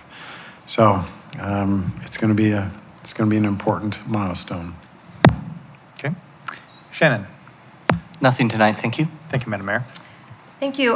Just a couple of things. I know Mr. Lawyer isn't here this evening, but I want to pass on, I've received numerous compliments on the River Road repaving project. People are loving it. They can tell when they're coming north on River Road, and it's like, oh, that is so nice and quiet. And they really appreciate the quality of the work and just how nice it is to drive on a well-paved street. I've also received many compliments. Again, I want to pass on to Mr. Lawyer and the entire crew and the contractor for the project at 14th and Lock Haven. That went very smoothly, and that was because of great planning, great contractor, and it's going to be a wonderful addition to make it more smooth for people to leave Lock Haven and get on into the Gupster neighborhood. Is that supposed to go live tomorrow? When does that open? I thought it was open now because It's supposed to be before school. yeah. Well, Did they finish paving today? I know there was a part they still had to pave before all the stuff was, because the barricades are still up, or were yesterday. I was one of the first through it today, so. Oh, so- It's not, some of the striping isn't done, but I didn't notice any paving that wasn't done. Yeah, it's the little bit from the road to the curb, they had that little section they still had to do right there. It's That was possible, yesterday, though. yeah, it's possible there might be a small section, but it is open for travel. But it is, all right, yeah. Fantastic. And then also compliments on the Kaiser Station Boulevard widening project and the signal, traffic signal there. That's been a big project this summer, and that's getting ready to go to completion as well. So getting closer. And I think the permanent traffic signal won't arrive till December, if I remember correctly. That was due to an issue with the vendor and some issues they had. I think it had to do with flooding, weather-related. So it will arrive in December. In the meantime, temporary fix went in because the transit district is flexible. So glad to have that one open as well. All right. Written communications, I don't have anything other than what we shared tonight for the discussion for the sidewalk and street obstructions. Agenda input, September 9th, next Monday at 6 o'clock, the Kaiser Parks Tour. We will begin at Claggett Creek Park. So if people come here, please go down the street to Claggett Creek Park. And the tour will start at 6. Counselors, food will be available since we'll be coming straight from work for a lot of you and me at 5:45. Remember correctly from Tracy's email. Is that correct? Yep. And then on September 16th, we will meet at 7 p.m. in regular session. And so October 7th, again, 7 p.m. in regular session. Is there anything else for the good of the order? All right, seeing none, the time is 9:02 and we are adjourned. Thank you all.